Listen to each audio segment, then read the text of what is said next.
The first of Samuel, or according to the Greek Septuagint, the first of Kings. Chapter 1. Now there happened to be a certain man of Ramoth-Aim-Zophim, of the mountainous region of Ephraim, and his name was Elkanah, the son of Jeroham, the son of Elihu, the son of Tohu, the son of Zuph, an Ephraimite.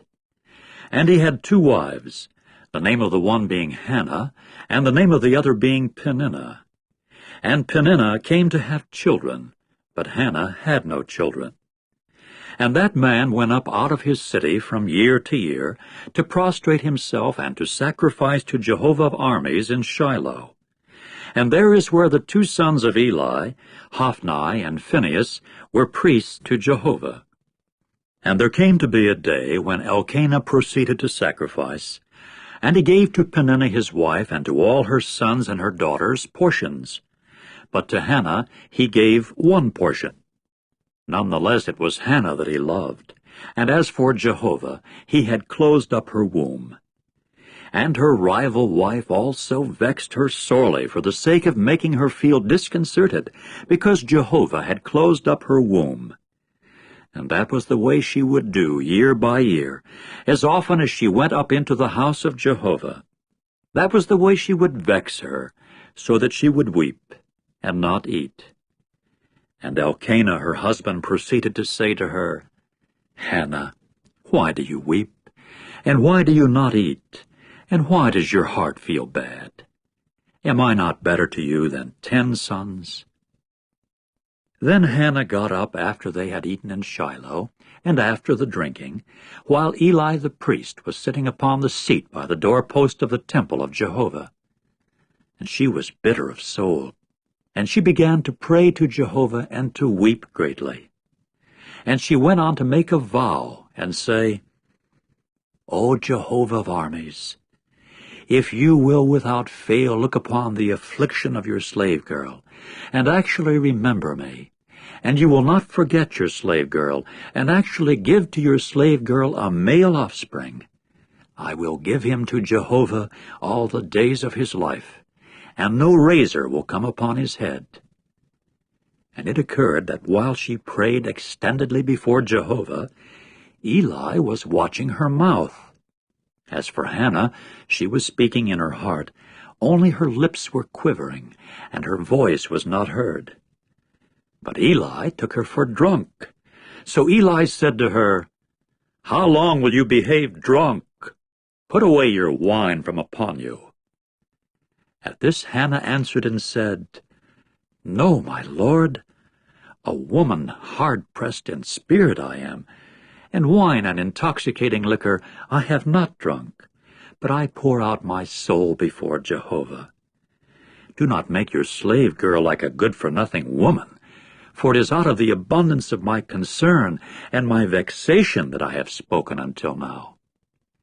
Then Eli answered and said, Go in peace, and may the God of Israel grant your petition that you have asked of him. To this she said, Let your maidservant find favor in your eyes. And the woman proceeded to go on her way and to eat, and her face became self-concerned no more.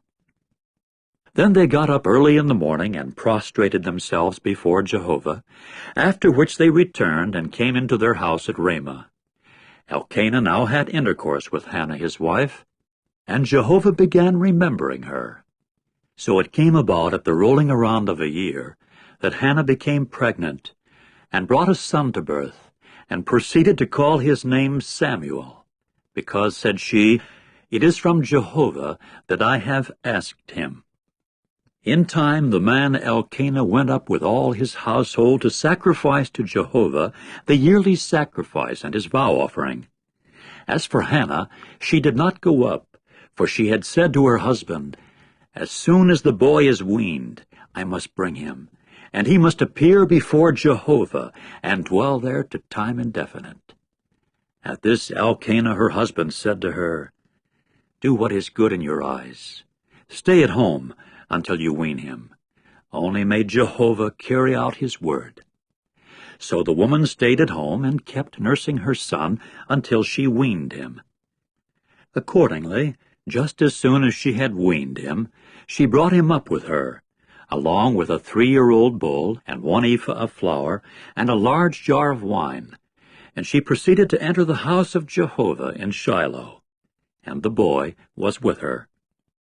Then they slaughtered the bull and brought the boy to Eli. With that she said, "Excuse me, my lord." "By the life of your soul, my lord, I am the woman that was standing with you in this place to pray to Jehovah.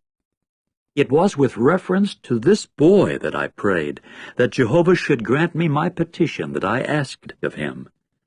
And I, in my turn, have lent him to Jehovah. All the days that he does happen to be, he is one requested for Jehovah." And he proceeded to bow down there to Jehovah. Chapter 2. And Hannah went on to pray and say, "My heart does exult in Jehovah. My horn is indeed exalted in Jehovah. My mouth is widened against my enemies, for I do rejoice in the salvation from you. There is no one holy like Jehovah, for there is no one but you, and there is no rock like our God. Do not you people speak very haughtily so much? Let nothing go forth unrestrained from your mouth, for a God of knowledge Jehovah is, and by him deeds are rightly estimated. The mighty men of the bow are filled with terror, but those that are stumbling do gird on vital energy. The satisfied must hire themselves out for bread, but the hungry actually cease to hunger. Even the barren has given birth to 7, but she that was abundant in sons is faded away.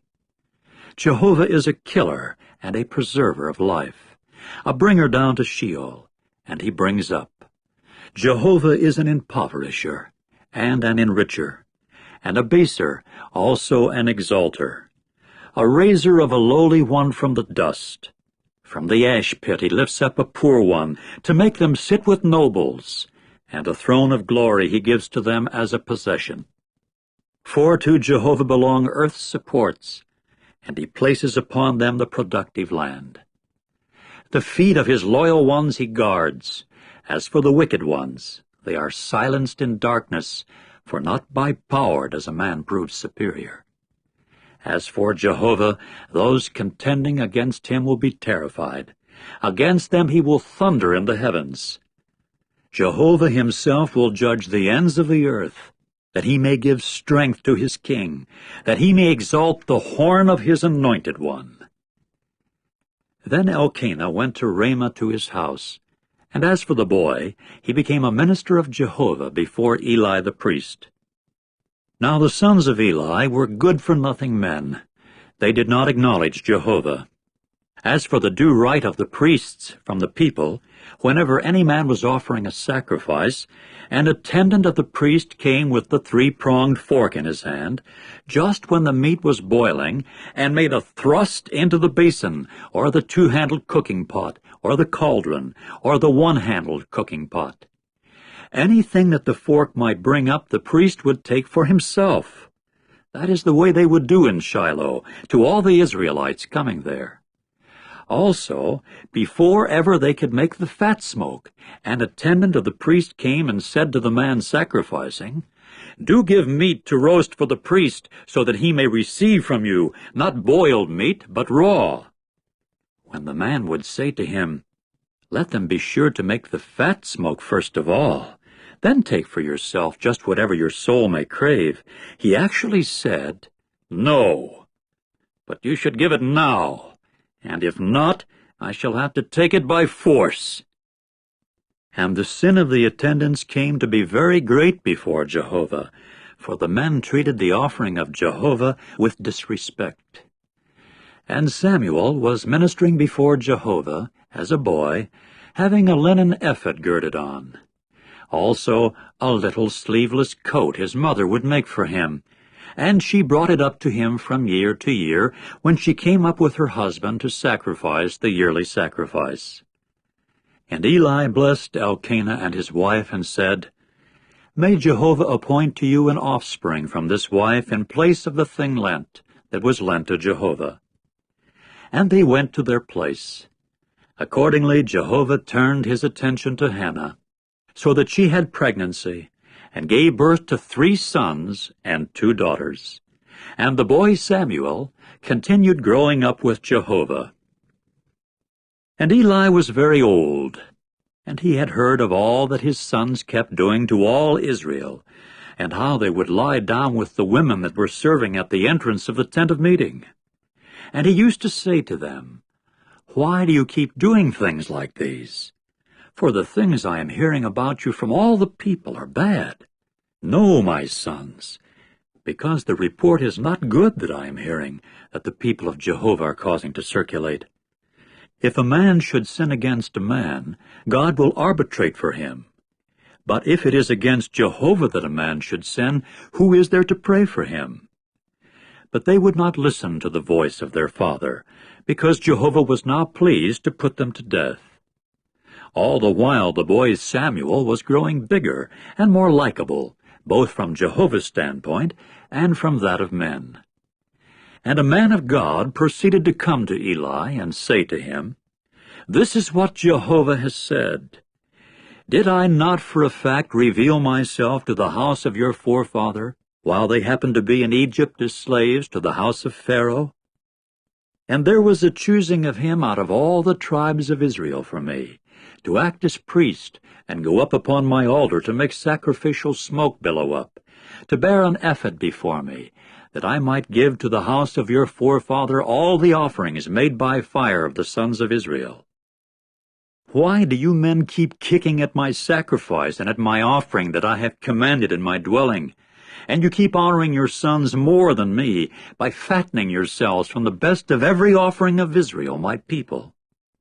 That is why the utterance of Jehovah the God of Israel is, I did indeed say, as for your house and the house of your forefather, they will walk before me to time indefinite.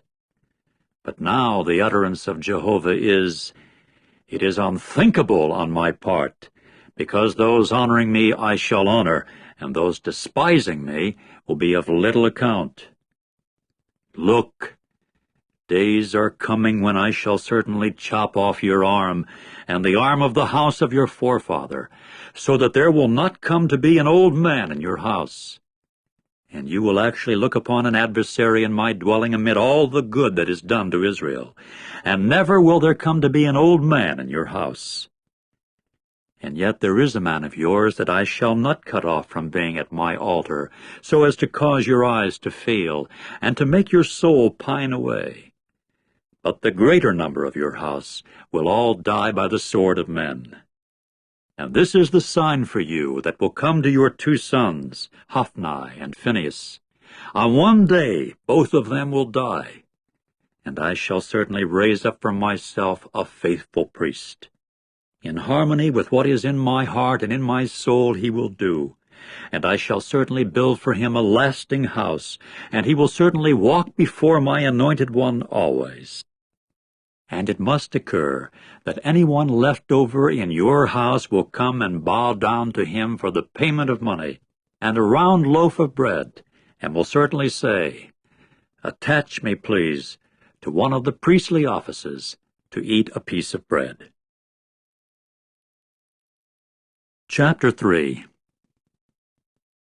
All the while the boy Samuel was ministering to Jehovah before Eli, and word from Jehovah had become rare in those days. There was no vision being spread abroad. Now it came about on that day that Eli was lying in his place, and his eyes had begun to grow dim. He was not able to see. And the lamp of God was not yet extinguished, and Samuel was lying in the temple of Jehovah, where the ark of God was. And Jehovah proceeded to call Samuel. At this he said, Here I am. And he went running to Eli and saying, Here I am, for you called me. But he said, I did not call. Lie down again. So he went and lay down. And Jehovah went on to call yet again, Samuel. At this Samuel got up and went to Eli and said, "Here I am, for you did call me." But he said, "I did not call, my son. Lie down again." As regards Samuel, he had not yet come to know Jehovah, and the word of Jehovah had not yet begun to be revealed to him. So Jehovah called again for the third time, "Samuel." At that he got up and went to Eli and said, "Here I am, for you must have called me." And Eli began to discern that it was Jehovah that was calling the boy. Consequently Eli said to Samuel, "Go, lie down, and it must occur that if he should call you, you must say, 'Speak, Jehovah, for your servant is listening.'" So Samuel went and lay down in his place. Then Jehovah came and took his position, and called as at the other times, "Samuel, Samuel." At this Samuel said, "Speak, for your servant is listening." And Jehovah went on to say to Samuel, "Look, I am doing something in Israel which if anyone hears about, both his ears will tingle. On that day I shall carry out toward Eli all that I have said respecting his house, from beginning to end. And you must tell him that I am judging his house to time indefinite for the error that he has known, because his sons are calling down evil upon God, and he has not rebuked them. And that is why I have sworn to the house of Eli that the error of the house of Eli will not be brought to exemption from punishment by sacrifice or by offering to time indefinite." And Samuel continued lying down until the morning. Then he opened the doors of Jehovah's house, and Samuel was afraid to tell Eli of the appearing. But Eli called Samuel and said, "Samuel, my son." At this he said, "Here I am." And he went on to say, "What is the word that he has spoken to you? Do not please hide it from me. May God do so to you, and so may he add to it, if you should hide from me a word of all the word that he has spoken to you." So Samuel told him all the words, and he did not hide anything from him. At that he said, "It is Jehovah. What is good in his eyes, let him do." And Samuel continued growing up, and Jehovah himself proved to be with him, and did not cause any of all his words to fall to the earth. And all Israel, from Dan to Beersheba, became aware that Samuel was one accredited for the position of prophet to Jehovah.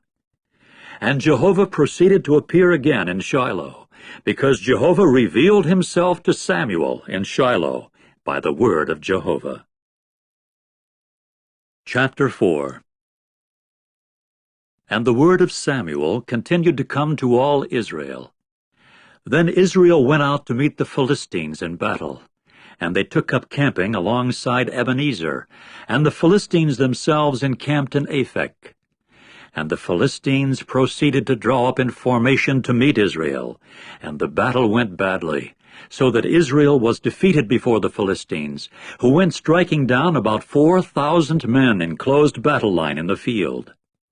When the people came to the camp, the older men of Israel began to say, "Why did Jehovah defeat us today before the Philistines? Let us take to ourselves from Shiloh the ark of Jehovah's covenant, that it may come into our midst, and may save us from the palm of our enemies." So the people sent to Shiloh, and carried from there the ark of the covenant of Jehovah of armies, who is sitting upon the cherubs. And the two sons of Eli were there with the ark of the covenant of the true God, namely, Hophni and Phinehas. And it came about that as soon as the ark of the covenant of Jehovah came into the camp, all the Israelites broke out into loud shouting, so that the earth was in a stir. The Philistines also got to hear the sound of the shouting, and began saying, "What does the sound of this loud shouting in the camp of the Hebrews mean?" Finally they got to know that the ark of Jehovah itself had come into the camp, and the Philistines became afraid, because they said, "God has come into the camp." So they said, "Woe to us, for such a thing as this never occurred before. Woe to us! Who will save us from the hand of this majestic God? This is the God that was the smiter of Egypt, with every sort of slaughter in the wilderness. Show yourselves courageous, and prove yourselves men, you Philistines, that you may not serve the Hebrews just as they have served you, and you must prove yourselves men and fight. Accordingly the Philistines fought, and Israel was defeated, and they went fleeing each one to his tent, and the slaughter came to be very great, so that out of Israel there fell 30,000 men on foot. And the ark of God itself was captured, and the two sons of Eli, Hophni and Phinehas, died. And a man of Benjamin went running from the battle line, so that he arrived at Shiloh on that day with his garments ripped apart and dirt on his head. When he arrived, there was Eli sitting on the seat by the roadside, watching, because his heart had become a tremble over the ark of the true God. And the man himself went in to report in the city, and the whole city began crying out. And Eli got to hear the sound of the outcry. So he said, "What does the sound of this turmoil mean?" And the man himself hurried that he might go in and report to Eli.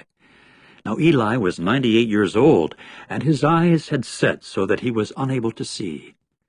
And the man proceeded to say to Eli, "I am the one coming from the battle line, and it is from the battle line that I have fled today."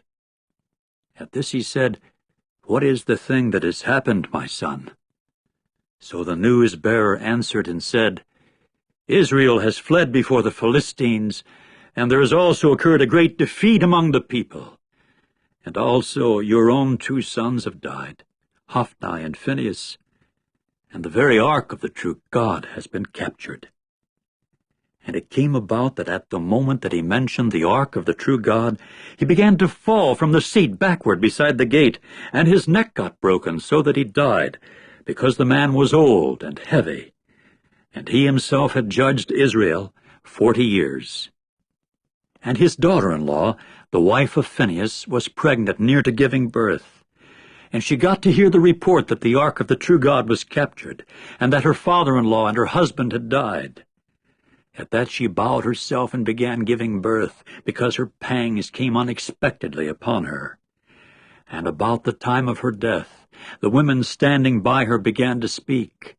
"Do not be afraid, because it is a son that you have borne." And she did not answer, and did not set her heart on it. But she called the boy Ichabod, saying, "Glory has gone away from Israel into exile."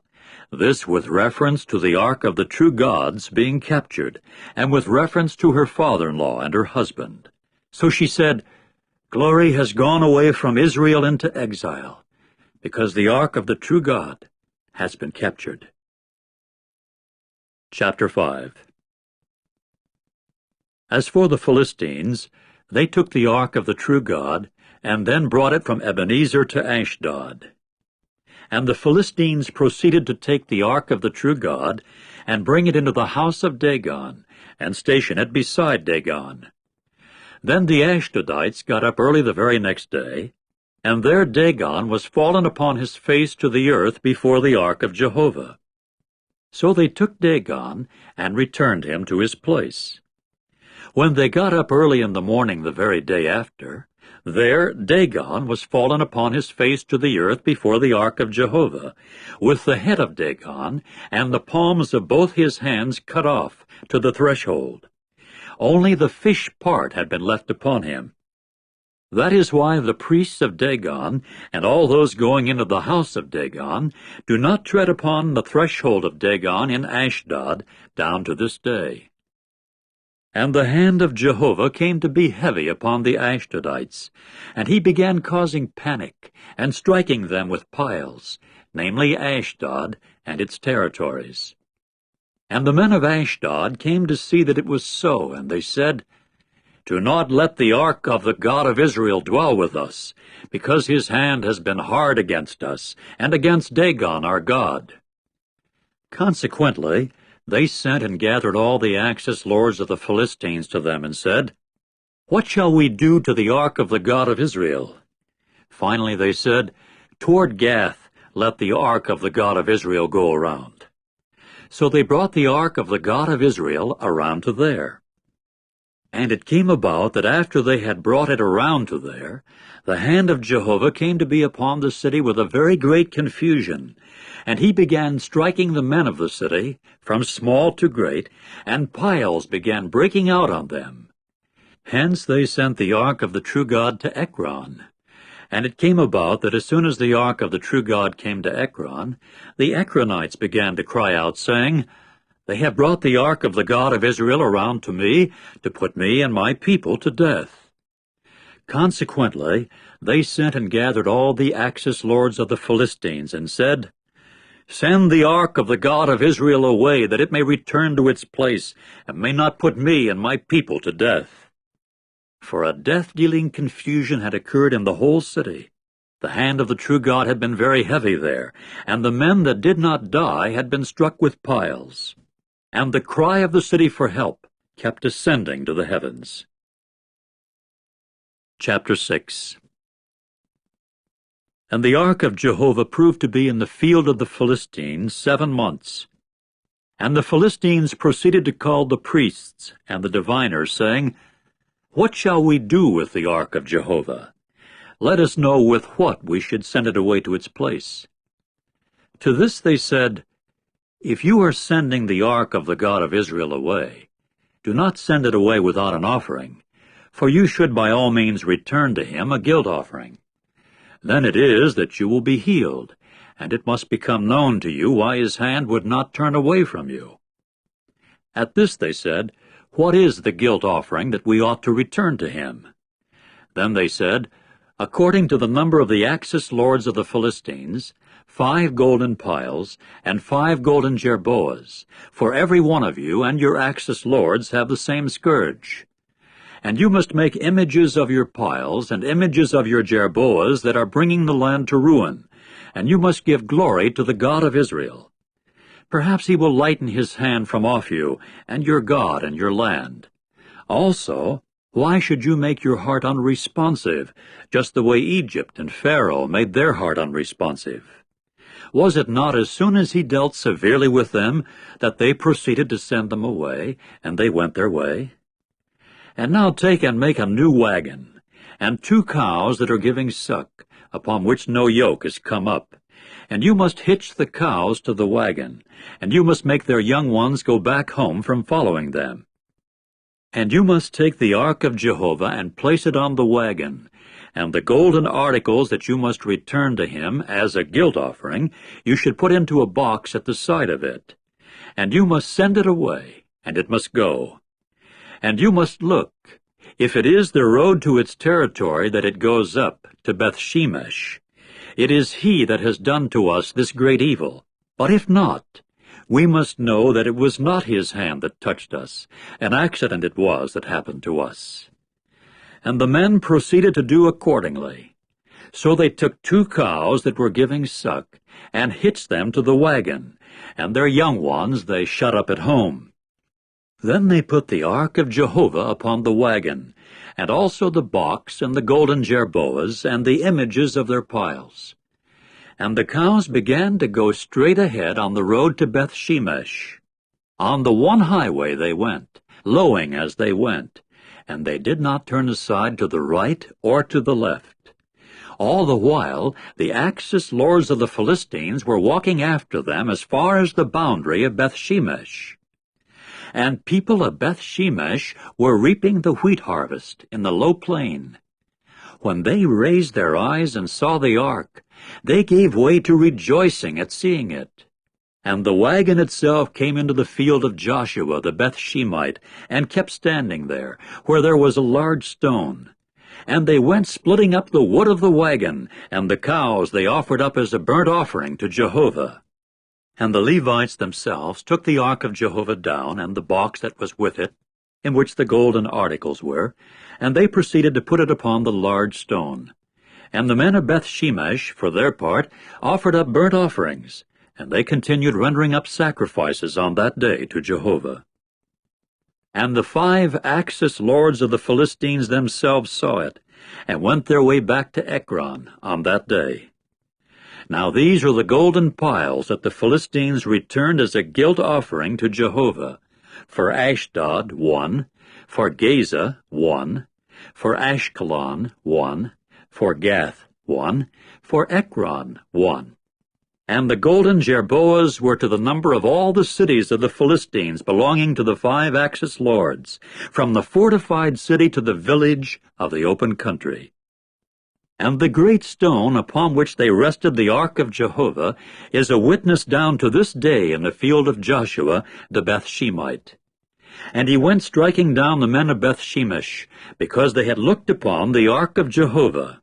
So he struck down among the people 70 men, 50,000 men, and the people began mourning because Jehovah had struck down the people with a great slaughter. Further, the men of Bethshemesh said, Who will be able to stand before Jehovah this holy God, and to whom will he withdraw from off us? Finally they sent messengers to the inhabitants of Kiriath-Jearim, saying, The Philistines have returned the ark of Jehovah. Come down, take it up to yourselves. Chapter 7. Accordingly the men of Kiriath-Jearim came and brought the ark of Jehovah up, and took it into the house of Abinadab on the hill. And Eleazar his son was the one whom they sanctified to guard the ark of Jehovah. And it came about that from the day of the ark's dwelling in Kiriath-Jearim, the days kept multiplying, so that they amounted to 20 years. And all the house of Israel went lamenting after Jehovah. And Samuel proceeded to say to all the house of Israel, If it is with all your heart you are returning to Jehovah, put away the foreign gods from your midst, and also the Ashtoreth images, and direct your heart unswervingly to Jehovah, and serve him alone, and he will deliver you from the hand of the Philistines. At that the sons of Israel put away the Baals and the Ashtoreth images, and began serving Jehovah alone. Then Samuel said, Collect all Israel together at Mizpah, that I may pray in your behalf to Jehovah. So they were collected together at Mizpah, and they went drawing water and pouring it out before Jehovah, and kept a fast on that day. And they began saying there, We have sinned against Jehovah. And Samuel took up judging the sons of Israel in Mizpah. And the Philistines came to hear that the sons of Israel had collected themselves together at Mizpah, and the Axis lords of the Philistines got on their way up against Israel. When the sons of Israel heard of it, they began to be afraid on account of the Philistines. So the sons of Israel said to Samuel, Do not keep silent for our sakes from calling to Jehovah our God for aid, that he may save us from the hand of the Philistines. Then Samuel took a sucking lamb, and offered it up as a burnt offering, a whole offering to Jehovah. And Samuel began calling to Jehovah for aid in behalf of Israel, and Jehovah proceeded to answer him. And it came about that while Samuel was offering up the burnt offering, the Philistines themselves drew near for battle against Israel. And Jehovah now caused it to thunder with a loud noise on that day against the Philistines, that he might throw them into confusion, and they got defeated before Israel. At that the men of Israel sallied forth from Mizpah, and went in pursuit of the Philistines, and kept striking them down as far as south of Beth-kar. Then Samuel took a stone, and set it between Mizpah and Jeshanah, and began to call its name Ebenezer. Accordingly he said, Till now Jehovah has helped us. Thus the Philistines were subdued, and they did not come any more into the territory of Israel. And the hand of Jehovah continued to be against the Philistines all the days of Samuel. And the cities that the Philistines had taken from Israel kept coming back to Israel, from Ekron to Gath, and the territory of them Israel delivered from the hand of the Philistines. And there came to be peace between Israel and the Amorites. And Samuel kept on judging Israel all the days of his life. And he traveled from year to year, and made the circuit of Bethel and Gilgal and Mizpah, and judged Israel at all these places. But his return was to Ramah, because there was where his house was, and there he judged Israel. and he proceeded to build an altar there to Jehovah. Chapter 8. And it came about that as soon as Samuel had grown old, he made appointments of his sons as judges for Israel. Now the name of his firstborn son happened to be Joel, and the name of his second Abijah. They were judging in Beersheba. And his sons did not walk in his ways, but they were inclined to follow unjust profit, and would accept a bribe and pervert judgment. In time all the older men of Israel collected themselves together and came to Samuel at Ramah, and said to him, Look, you yourself have grown old, but your own sons have not walked in your ways. Now do appoint for us a king to judge us, like all the nations. But the thing was bad in the eyes of Samuel, inasmuch as they had said, Do give us a king to judge us. And Samuel began to pray to Jehovah. Then Jehovah said to Samuel, Listen to the voice of the people as respects all that they say to you. For it is not you whom they have rejected, but it is I whom they have rejected from being king over them. In accord with all their doings that they have done from the day of my bringing them up out of Egypt until this day, in that they kept leaving me and serving other gods. That is the way they are doing also to you. And now listen to their voice. Only this, that you should solemnly warn them, and you must tell them the rightful due of the king who will reign over them. So Samuel said all the words of Jehovah to the people who were asking a king of him, and he proceeded to say, This will become the rightful due of the king that will reign over you. Your sons he will take and put them as his in his chariots and among his horsemen, and some will have to run before his chariots. And to appoint for himself chiefs over thousands and chiefs over 50s, and some to do his plowing and to reap his harvest, and to make his war instruments and his chariot instruments. And your daughters he will take for ointment mixers and cooks and bakers. And your fields and your vineyards and your olive groves, the best ones, he will take and actually give to his servants. And of your fields of seed and of your vineyards he will take the 10th, and he will certainly give them to his court officials and his servants. And your men servants, and your maid servants, and your best herds, and your asses he will take, and he will have to use them for his work. Of your flocks he will take the 10th, and you yourselves will become his as servants. And you will certainly cry out in that day by reason of your king, whom you have chosen for yourselves. But Jehovah will not answer you in that day. However, the people refused to listen to the voice of Samuel and said, No, but a king is what will come to be over us, and we must become we also, like all the nations, and our king must judge us and go out before us and fight our battles. And Samuel gave a hearing to all the words of the people. Then he spoke them in the ears of Jehovah. And Jehovah proceeded to say to Samuel, Listen to their voice, and you must cause a king to reign for them. Accordingly Samuel said to the men of Israel, Go each one to his city. Chapter 9. Now there happened to be a man of Benjamin, and his name was Kish, the son of Abiel, the son of Zeror, the son of Bechorath, the son of Aphiah, a Benjaminite, a man mighty in wealth. And he happened to have a son whose name was Saul, young and handsome, and there was no man of the sons of Israel that was handsomer than he. From his shoulders upward he was taller than all the people. And the she-asses belonging to Kish, the father of Saul, got lost. So Kish said to Saul his son, Take, please, with you one of the attendants, and get up. Go, look for the she-asses. And he went passing through the mountainous region of Ephraim, and passing on through the land of Shalishah, and they did not find them. And they went passing on through the land of Shaalim, but they were not there. And he went passing on through the land of the Benjaminites, and they did not find them.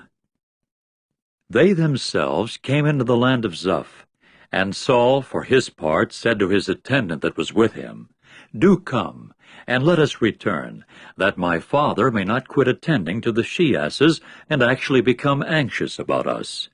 But he said to him, Look, please, there is a man of God in this city, and the man is held in honor. All that he says comes true without fail. Let us go there now. Perhaps he can tell us our way that we must go. At this Saul said to his attendant, And if we should go, what shall we bring to the man? Because the bread itself has disappeared from our receptacles, and as a gift there is nothing to bring to the man of the true God. What is there with us? So the attendant answered Saul once more and said, Look, there is 1/4 shekel of silver found in my hand, and I shall have to give it to the man of the true God, and he will have to tell us our way. In former times in Israel, this was the way the man would have talked on his going to seek God. Come, and let us go to the seer. For the prophet of today used to be called a seer in former times. Then Saul said to his attendant, Your word is good. Do come, let us go. And they went their way to the city where the man of the true God was. While they were going up on the ascent to the city, they themselves found girls going out to draw water. So they said to them, Is the seer in this place? Then they answered them and said, He is. Look, he is ahead of you. Hurry now, because today he has come to the city, for there is a sacrifice today for the people on the high place. As soon as you men come into the city, you will directly find him before he goes up to the high place to eat, because the people may not eat until his coming, for he is the one that blesses the sacrifice. First, after that, those who are invited may eat. And now go up, because just now you will find him.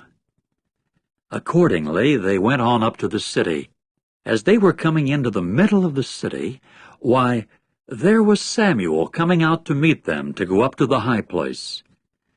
As for Jehovah, he had uncovered the ear of Samuel the day before Saul came, saying, Tomorrow about this time I shall send to you a man from the land of Benjamin, and you must anoint him as leader over my people Israel. And he must save my people from the hand of the Philistines, because I have seen the affliction of my people, for their outcry has come to me. And Samuel himself saw Saul, and Jehovah for his part answered him, Here is the man of whom I said to you, This is the one that will keep my people within bounds. Then Saul approached Samuel in the middle of the gate and said, Do tell me, please, just where is the house of the seer?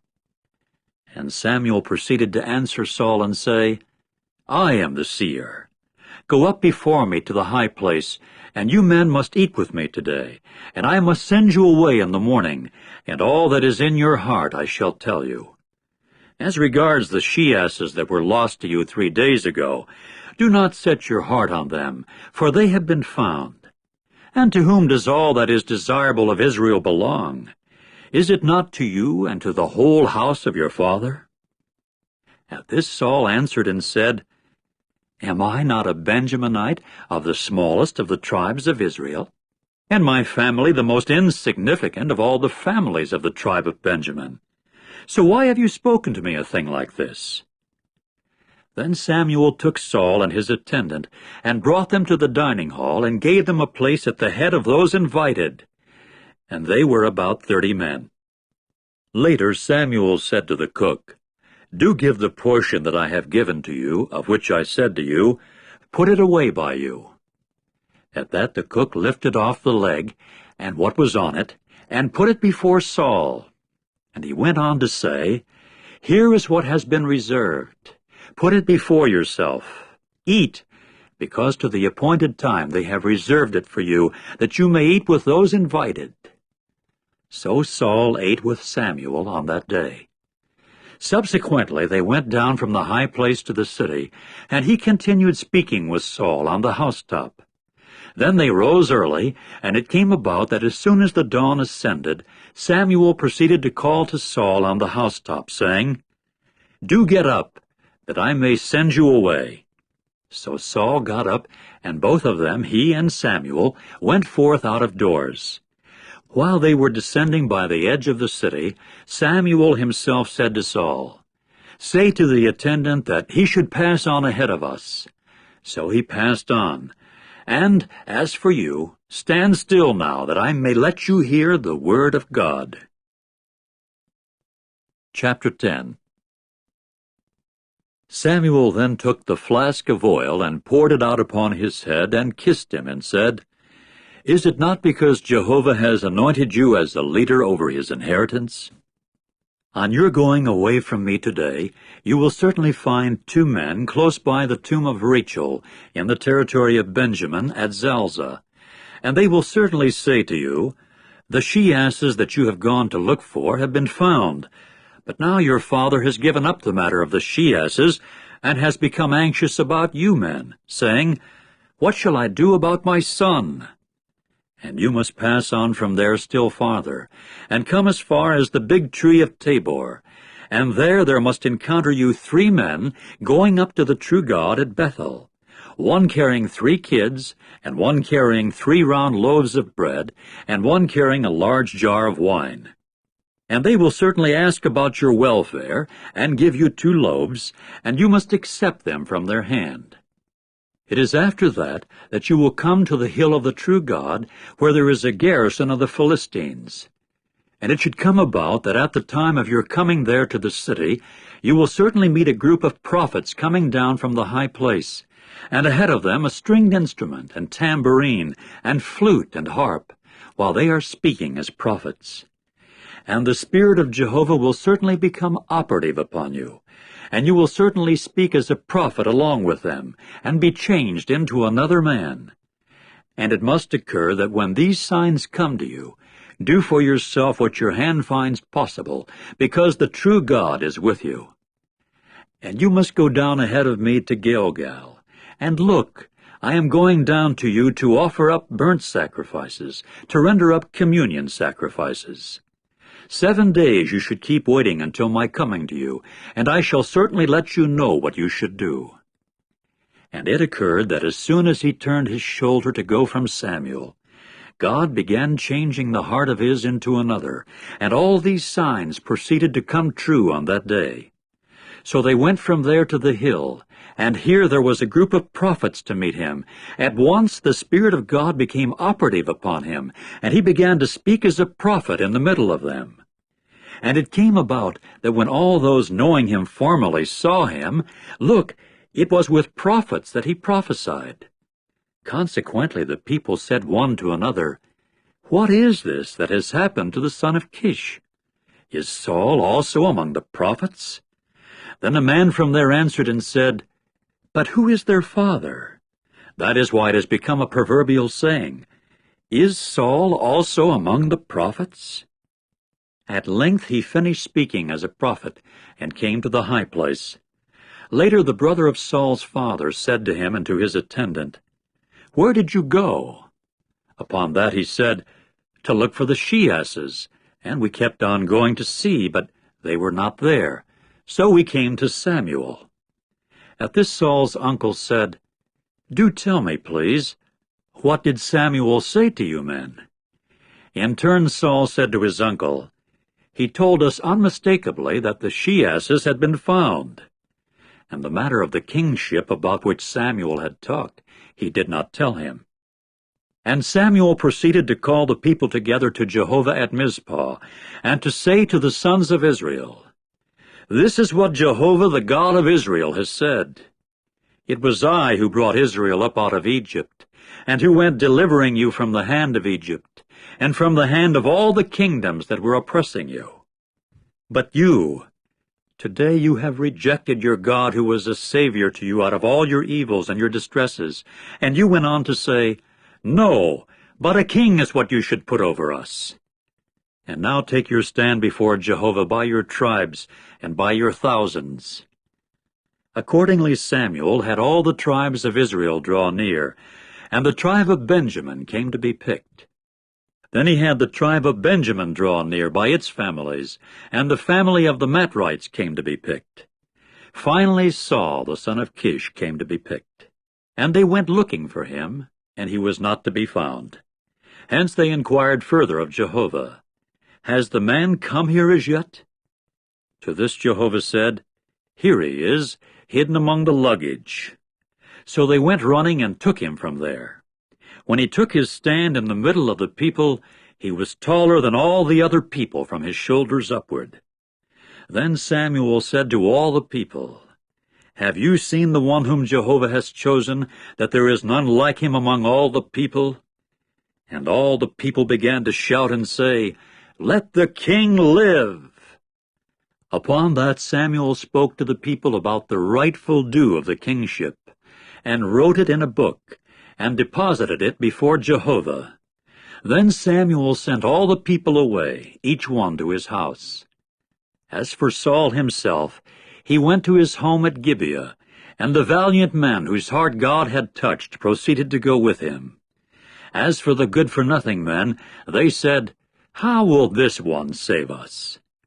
Accordingly they despised him, and they did not bring any gift to him. But he continued like one grown speechless. Chapter 11. And Nahash the Ammonite proceeded to go up and camp against Jabesh in Gilead.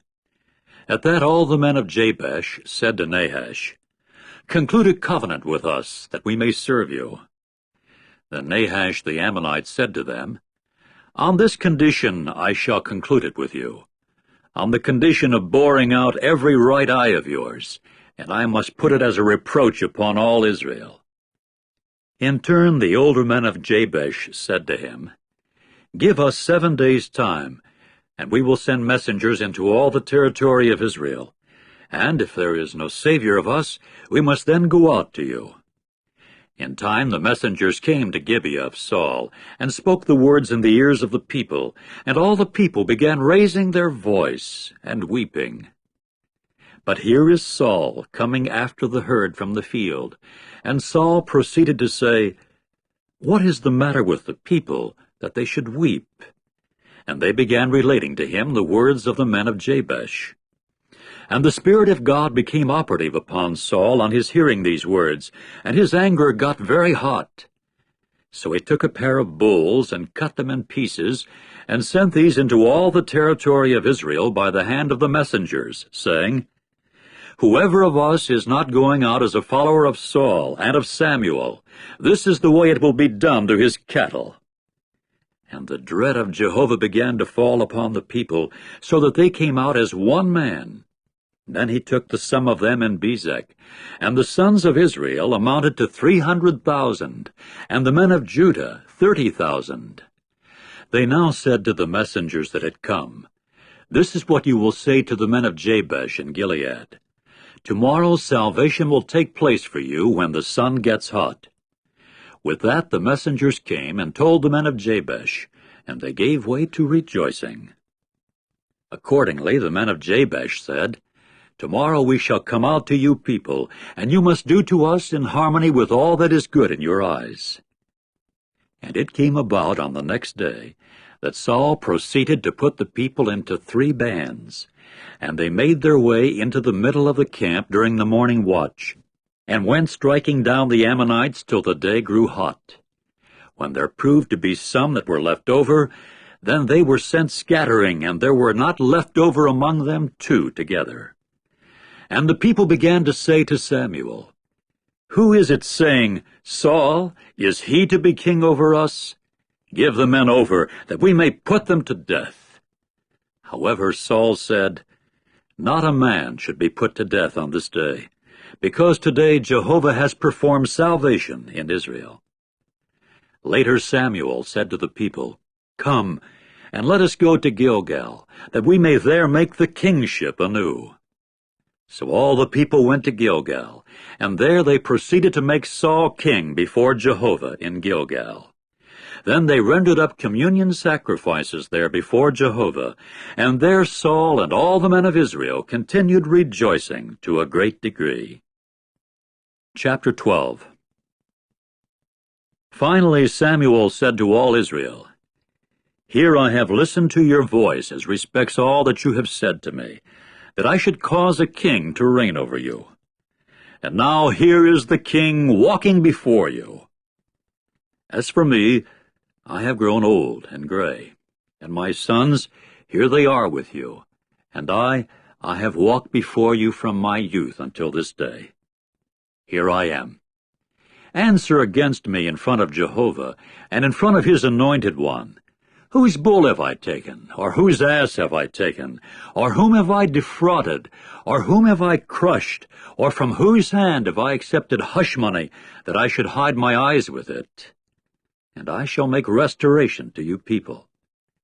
To this they said, You have not defrauded us, nor have you crushed us, nor have you accepted anything at all from the hand of a single one. So he said to them, Jehovah is a witness against you, and his anointed one is a witness this day that you have found nothing at all in my hand. To this they said, He is a witness. And Samuel went on to say to the people, Jehovah is a witness, who used Moses and Aaron, and who brought your forefathers up out of the land of Egypt. And now take your stand, and I will judge you before Jehovah and recount to you all the righteous acts of Jehovah that he has done with you and with your forefathers. As soon as Jacob had come into Egypt, and your forefathers began calling to Jehovah for aid, Jehovah proceeded to send Moses and Aaron, that they might lead your forefathers out from Egypt and cause them to dwell in this place. And they went forgetting Jehovah their God, so that he sold them into the hand of Sisera, the chief of the army of Hazor, and into the hand of the Philistines, and into the hand of the king of Moab. And they kept fighting against them. And they began to call to Jehovah for aid, and say, We have sinned, for we have left Jehovah, that we might serve the Baals and the Ashtoreth images, and now deliver us out of the hand of our enemies, that we may serve you. And Jehovah proceeded to send Jerubbaal, and Bedan, and Jephthah, and Samuel, and deliver you out of the hand of your enemies all around, that you might dwell in security. When you saw that Nahash, the king of the sons of Ammon, had come against you, you kept saying to me, No, but a king is what should reign over us, all the while Jehovah your God being your king. And now here is the king whom you have chosen, for whom you asked, and here Jehovah has put over you a king. If you will fear Jehovah and actually serve him, and obey his voice, and you will not rebel against the order of Jehovah, both you and the king who must reign over you will certainly prove to be followers of Jehovah your God. But if you will not obey the voice of Jehovah, and you will actually rebel against the order of Jehovah, the hand of Jehovah will certainly prove to be against you and your fathers. Now also take your stand and see this great thing that Jehovah is doing before your eyes. Is it not wheat harvest today? I shall call to Jehovah that he may give thunders and rain. Then know and see that your evil is abundant that you have done in the eyes of Jehovah in asking for yourselves a king.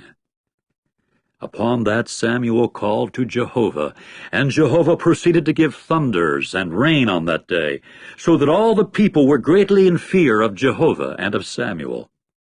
And all the people began to say to Samuel, Pray in behalf of your servants to Jehovah your God, as we do not want to die, because we have added to all our sins and evil in asking for ourselves a king. So Samuel said to the people, Do not be afraid. You have done all this evil. Only do not turn aside from following Jehovah, and you must serve Jehovah with all your heart.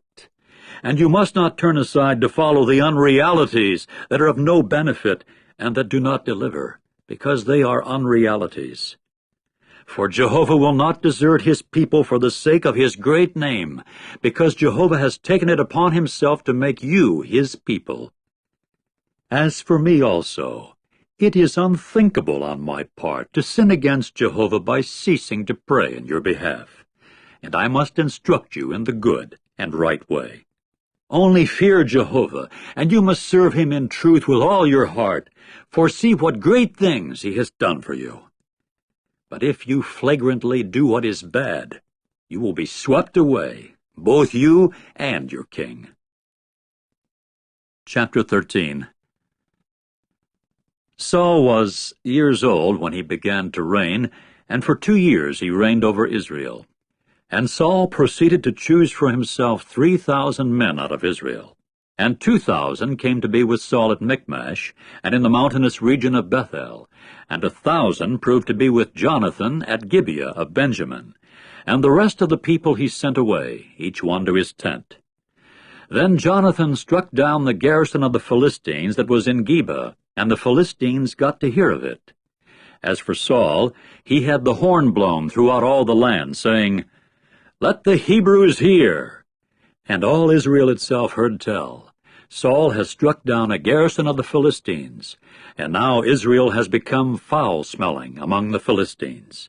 So the people were called together to follow Saul to Gilgal. And the Philistines, for their part, collected themselves together to fight against Israel. 30,000 war chariots, and 6,000 horsemen, and people like the grains of sand that are upon the seashore for multitude. And they went their way up and began camping in Michmash, to the east of Bethaven. And the men of Israel themselves saw that they were in sore straits, because the people were hard-pressed, and the people went hiding themselves in the caves, and the hollows, and the crags, and the vaults, and the water pits. Hebrews even crossed the Jordan to the land of Gad and Gilead. But Saul himself was yet in Gilgal, and all the people trembled while following him. And he continued waiting for 7 days to the appointed time that Samuel had said. And Samuel did not come to Gilgal, and the people were scattering from him. Finally Saul said, "Bring near to me the burnt sacrifice and the communion sacrifices." With that he went offering up the burnt sacrifice. And it came about that as soon as he had finished offering up the burnt sacrifice, why, there was Samuel coming in. So Saul went out to meet him and bless him. Then Samuel said, "What is it you have done?" To this Saul said, "I saw that the people had been dispersed from me, and you did not come within the appointed days, and the Philistines were being collected together at Michmash. So I said to myself, now the Philistines will come down against me at Gilgal, and the face of Jehovah I have not softened. So I compelled myself and went offering up the burnt sacrifice." At this Samuel said to Saul, "You have acted foolishly. You have not kept the commandment of Jehovah your God that he commanded you, because if you had, Jehovah would have made your kingdom firm over Israel to time indefinite. And now your kingdom will not last. Jehovah will certainly find for himself a man agreeable to his heart, and Jehovah will commission him as a leader over his people, because you did not keep what Jehovah commanded you." Then Samuel rose and went his way up from Gilgal to Gibeah of Benjamin, and Saul proceeded to take the count of the people, those yet found with him, about 600 men. And Saul and Jonathan his son, and the people yet found with them, were dwelling in Geba of Benjamin. As for the Philistines, they had encamped in Michmash. And the force of pillagers would sally forth from the camp of the Philistines in 3 bands. The one band would turn to the road to Ophrah, to the land of Shual, and the other band would turn to the road of Beth-horon, and the third band would turn to the road to the boundary that looks toward the valley of Zeboim, toward the wilderness. Now there was not a smith to be found in all the land of Israel, because the Philistines had said, that the Hebrews may not make a sword or a spear. And all the Israelites would go down to the Philistines to get each one his plowshare, or his mattock, or his axe, or his sickle sharpened. And the price for sharpening proved to be a pim for the plowshares, and for the mattocks, and for the 3-toothed instruments, and for the axes, and for fixing fast the ox goad. And it happened on the day of battle that not a sword or a spear was found in the hand of any of the people that were with Saul and Jonathan, but there could be found one belonging to Saul and to Jonathan his son. Now an outpost of the Philistines would sally forth to the ravine pass of Michmash. Chapter 14. And it came about one day that Jonathan the son of Saul proceeded to say to the attendant carrying his weapons, "Do come, and let us cross over to the outpost of the Philistines, who are across over there." But to his father he did not tell it. And Saul was dwelling at the outskirts of Gibeah, under the pomegranate tree that is in Migron, and the people that were with him were about 600 men. And Ahijah the son of Ahitub, the brother of Ichabod, the son of Phinehas, the son of Eli, the priest of Jehovah in Shiloh, was carrying the ephod. And the people themselves did not know that Jonathan had gone. Now between the passages that Jonathan looked for to cross over against the outpost of the Philistines, there was a tooth-like crag here on this side, and a tooth-like crag there on that side. And the name of the one was Bozez, and the name of the other was Seneh. The one tooth was a pillar on the north facing Michmash, and the other was on the south, facing Geba. So Jonathan said to the attendant, his armor-bearer, "Do come, and let us cross over to the outpost of these uncircumcised men. Perhaps Jehovah will work for us, for there is no hindrance to Jehovah to save by many or by few." At this his armor-bearer said to him, "Do whatever is in your heart. Turn where you wish to. Here I am with you, in accord with your heart." Then Jonathan said, "Here we are crossing over to the men, and let us expose ourselves to them. If this is the way they should say to us, 'Stand still until we make contact with you,' we must then stand where we are, and we should not go on up to them. But if this is the way they should say, 'Come up against us,' we must then go up, because Jehovah will certainly give them into our hand, and this is for us the sign." With that the two of them exposed themselves to the outpost of the Philistines.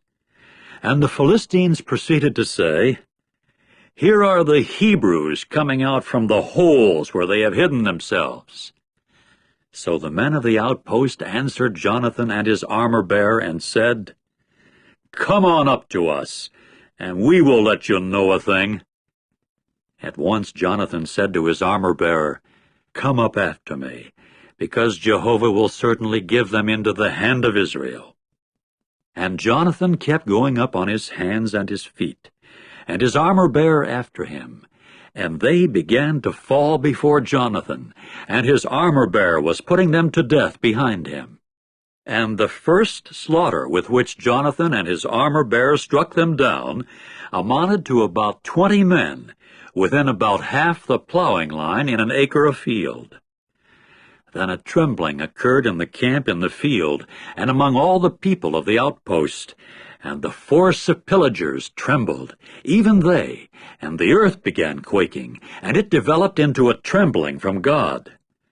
And the watchmen belonging to Saul in Gibeah of Benjamin got to see it, and look, the turmoil swayed this way and that. And Saul proceeded to say to the people that were with him, "Take the count, please, and see who has gone out from us." When they took the count, why, look, Jonathan and his armor-bearer were not there.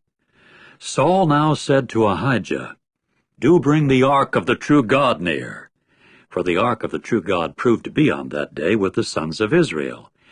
And it came about that while Saul was speaking to the priest, the turmoil that was in the camp of the Philistines continued to go on, getting greater and greater. Then Saul said to the priest, "Withdraw your hand." Thus Saul and all the people that were with him were called out. So they came as far as the battle, and there the sword of each one had come to be against his fellow man. The rout was very great. And the Hebrews that had come to belong to the Philistines as formerly, and that had gone up with them into the camp round about, even they too were for proving themselves to be with Israel, who was with Saul and Jonathan. All the men of Israel also, that were hidden in the mountainous region of Ephraim, heard that the Philistines had taken to flight, and they too went pursuing closely after them into the battle. And Jehovah proceeded on that day to save Israel, and the battle itself passed over to Bethaven. And the men of Israel themselves were hard pressed on that day. And yet Saul put the people under the pledge of an oath, saying, Cursed is the man that eats bread before the evening, and until I have taken vengeance upon my enemies. And none of the people tasted bread. And all those of the land came into the woods, when honey happened to be over all the surface of the field. When the people came into the woods, why, look, there was a dripping of honey. But there was no one putting his hand to his mouth, because the people were afraid of the oath. As for Jonathan, he had not been listening when his father put the people under an oath. So he stretched out the tip of the rod that was in his hand, and dipped it into the honeycomb, and drew his hand back to his mouth, and his eyes began to beam. At this one of the people answered and said, Your father solemnly put the people under oath, saying, Cursed is the man that eats bread today. And the people began to get tired. However, Jonathan said, My father has brought ostracism upon the land. See, please, how my eyes have beamed because I tasted this little bit of honey. How much more so, if the people had but eaten today from the spoil of their enemies that they found. For now the slaughter upon the Philistines has not been great. And on that day they kept striking down the Philistines from Michmash to Aijalon, and the people got to be very tired. And the people began darting greedily at the spoil, and taking sheep and cattle and calves, and slaughtering them on the earth, and the people fell to eating along with the blood. So they told Saul, saying, Look, the people are sinning against Jehovah by eating along with the blood. At this he said, You have dealt treacherously. First of all, roll a great stone to me. After that Saul said, Scatter among the people, and you must say to them, Bring near to me each one of you his bull, and each one his sheep. And you must do the slaughtering in this place, and the eating. And you must not sin against Jehovah by eating along with the blood. Accordingly all the people brought near each one his bull that was in his hand that night, and did the slaughtering there. And Saul proceeded to build an altar to Jehovah. With it he started altar building to Jehovah. Later Saul said, Let us go down after the Philistines by night, and plunder them until the morning lightens up, and let us not leave a single one among them. To this they said, Anything that is good in your eyes, do. Then the priest said, Let us approach here to the true God. And Saul began to inquire of God, Shall I go down after the Philistines? Will you give them into the hand of Israel? And he did not answer him on that day. So Saul said, Come near here, all you key men of the people, and ascertain and see in what way this sin has come to be today. For as Jehovah, who is the deliverer of Israel, is alive, even if it is in Jonathan my son, yet he will positively die. But there was no one answering him out of all the people. And he went on to say to all Israel, You yourselves will come to be on the one side, and I and Jonathan my son, we will come to be on the other side. At this the people said to Saul, What is good in your eyes, do. And Saul proceeded to say to Jehovah, O God of Israel, do give Thummim. Then Jonathan and Saul were taken, and the people themselves went out. Saul now said, Cast lots to decide between me and Jonathan my son.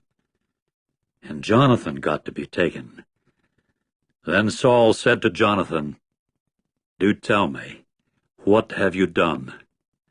So Jonathan told him and said, I did for a fact taste a little honey on the tip of the rod that is in my hand. Here I am. Let me die. At this Saul said, Thus may God do, and thus may he add to it, if you do not positively die, Jonathan. But the people said to Saul, Is Jonathan to die, who has performed this great salvation in Israel? It is unthinkable. As Jehovah is alive, not as much as a single hair of his head will fall to the earth, for it was with God that he worked this day. With that the people redeemed Jonathan, and he did not die. So Saul withdrew from following the Philistines, and the Philistines themselves went to their place. And Saul himself took the kingship over Israel, and went warring round about against all his enemies, against Moab, and against the sons of Ammon, and against Edom, and against the kings of Zobah, and against the Philistines. And wherever he would turn he administered condemnation. And he went on acting valiantly, and proceeded to strike down Amalek, and to deliver Israel out of the hand of their pillager. And the sons of Saul came to be Jonathan, and Ishvi, and Malchishua. And as for the names of his 2 daughters, the name of the one born first was Merab, and the name of the younger one, Michal. And the name of Saul's wife was Ahinoam, the daughter of Ahimaaz. And the name of the chief of his army was Abner, the son of Ner, the uncle of Saul. And Kish was the father of Saul, and Ner the father of Abner was the son of Abiel. And the warfare continued heavy against the Philistines all the days of Saul. When Saul saw any mighty man or any valiant person, he would gather him to himself. Chapter 15. Then Samuel said to Saul, It was I whom Jehovah sent to anoint you as king over his people Israel. And now listen to the voice of the words of Jehovah. This is what Jehovah of armies has said.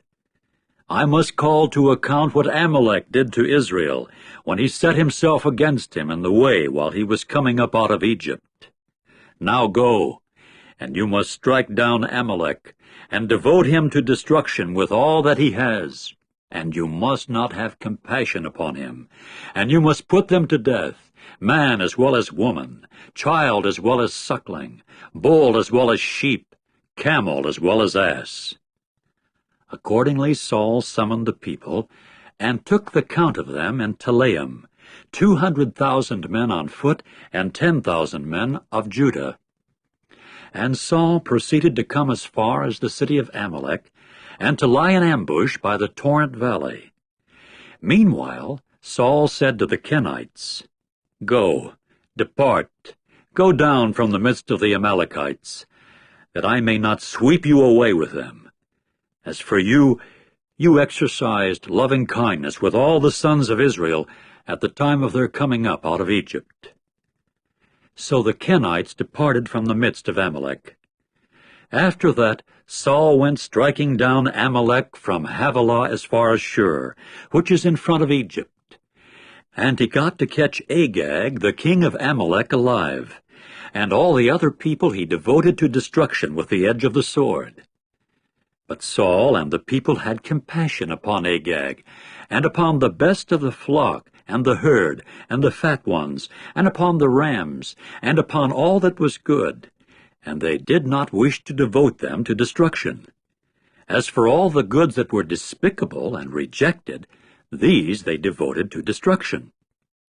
The word of Jehovah now came to Samuel, saying, I do regret that I have caused Saul to reign as king, because he has turned back from following me, and my words he has not carried out. And it was distressing to Samuel, and he kept crying out to Jehovah all night long. Then Samuel got up early to meet Saul in the morning. But report was made to Samuel, saying, Saul came to Carmel, and look, he was erecting a monument for himself. And he then turned around and went across and descended to Gilgal. At length Samuel came to Saul, and Saul began to say to him, Blessed are you of Jehovah. I have carried out the word of Jehovah.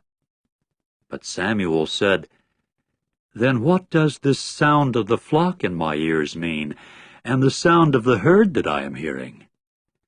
To this Saul said, From the Amalekites they have brought them, because the people had compassion upon the best of the flock and of the herd, for the purpose of sacrificing to Jehovah your God.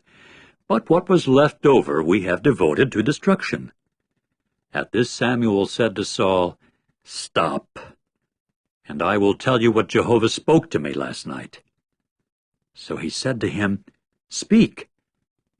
And Samuel went on to say, Was it not when you were little in your own eyes that you were head of the tribes of Israel, and Jehovah proceeded to anoint you as king over Israel? Later Jehovah sent you on a mission and said, Go, and you must devote the sinners, the Amalekites, to destruction, and you must fight against them until you will have exterminated them. So why is it you did not obey the voice of Jehovah, but went darting greedily at the spoil, and doing what was bad in the eyes of Jehovah? However, Saul said to Samuel, But I have obeyed the voice of Jehovah, in that I went on the mission on which Jehovah had sent me, and I brought Agag the king of Amalek, but Amalek I have devoted to destruction. And the people went taking from the spoil sheep and cattle, the choicest of them as something devoted to destruction, to sacrifice to Jehovah your God in Gilgal. In turn Samuel said, Does Jehovah have as much delight in burnt offerings and sacrifices as in obeying the voice of Jehovah? Look, to obey is better than a sacrifice, to pay attention than the fat of rams, for rebelliousness is the same as the sin of divination, and pushing ahead presumptuously the same as using uncanny power and teraphim. Since you have rejected the word of Jehovah, he accordingly rejects you from being king. Then Saul said to Samuel, I have sinned, for I have overstepped the order of Jehovah and your words, because I feared the people, and so obeyed their voice. And now, please, pardon my sin, and return with me, that I may prostrate myself to Jehovah. But Samuel said to Saul, I shall not return with you, for you have rejected the word of Jehovah, and Jehovah rejects you from continuing as king over Israel. As Samuel was turning about to go, he immediately grabbed hold of the skirt of his sleeveless coat, but it ripped away. At this Samuel said to him, Jehovah has ripped away the royal rule of Israel from off you today, and he will certainly give it to a fellow man of yours who is better than you. And besides, the excellency of Israel will not prove false, and he will not feel regrets, for he is not an earthling man, so as to feel regrets. At this he said, I have sinned. Now honor me, please, in front of the older men of my people, and in front of Israel, and return with me, and I shall certainly prostrate myself to Jehovah your God. So Samuel returned behind Saul, and Saul proceeded to prostrate himself to Jehovah. After that Samuel said, Bring Agag, the king of Amalek, near to me. Then Agag went to him reluctantly. And Agag began to say to himself, Truly the bitter experience of death has departed. However, Samuel said, Just as your sword has bereaved women of children, in that way your mother will be most bereaved of children among women. With that Samuel went hacking Agag to pieces before Jehovah in Gilgal. Samuel now went his way to Ramah, and Saul, for his part, went up to his own house at Gibeah of Saul. And Samuel did not see Saul again until the day of his death, because Samuel had gone into mourning for Saul. As for Jehovah, he regretted that he had made Saul king over Israel. Chapter 16. Eventually Jehovah said to Samuel, For how long will you be mourning for Saul, while I, on the other hand, have rejected him from ruling as king over Israel? Fill your horn with oil and go. I shall send you to Jesse, the Bethlehemite, because I have provided among his sons a king for myself. But Samuel said, How can I go? Once Saul has heard of it, he will certainly kill me." And Jehovah went on to say, "A young cow of the herd you should take with you, and you must say, 'To sacrifice to Jehovah is why I have come.' And you must call Jesse to the sacrifice, and I, for my part, shall make known to you what you should do, and you must anoint for me the one whom I designate to you." And Samuel proceeded to do what Jehovah spoke. When he came to Bethlehem, the older men of the city began to tremble at meeting him, and so they said, "Does your coming mean peace?" To this he said, "It means peace. To sacrifice to Jehovah is why I have come. Sanctify yourselves, and you must come with me to the sacrifice." Then he sanctified Jesse and his sons, after which he called them to the sacrifice. And it came about that as they came in and he caught sight of Eliab, he at once said, "Surely his anointed one is before Jehovah." But Jehovah said to Samuel, "Do not look at his appearance and at the height of his stature, for I have rejected him. For not the way man sees is the way God sees, because mere man sees what appears to the eyes, but as for Jehovah, he sees what the heart is." Then Jesse called Abinadab, and had him pass before Samuel. But he said, "Neither has Jehovah chosen this one." Next Jesse had Shammah pass by, but he said, "Neither has Jehovah chosen this one." So Jesse had 7 of his sons pass before Samuel. Still Samuel said to Jesse, "Jehovah has not chosen these." Finally Samuel said to Jesse, "Are these all the boys?" To this he said, "The youngest one has till now been left out, and look, he is pasturing the sheep." At that Samuel said to Jesse, "Do send and fetch him, because we shall not sit down to meal until his coming here." Accordingly he sent and had him come. Now he was ruddy, a young man with beautiful eyes, and handsome in appearance. Then Jehovah said, "Get up, anoint him, for this is he." Accordingly, Samuel took the horn of oil and anointed him in the midst of his brothers. And the Spirit of Jehovah began to be operative upon David from that day forward. Later Samuel rose and went his way to Ramah. And the very Spirit of Jehovah departed from Saul, and a bad spirit from Jehovah terrorized him. And the servants of Saul began to say to him, "Hear now, God's bad spirit is terrorizing you. Let our Lord please command your servants before you, that they should look for a skilled man playing upon the harp. And it must occur that when God's bad spirit comes to be upon you, he will have to play with his hand, and it will certainly be well with you."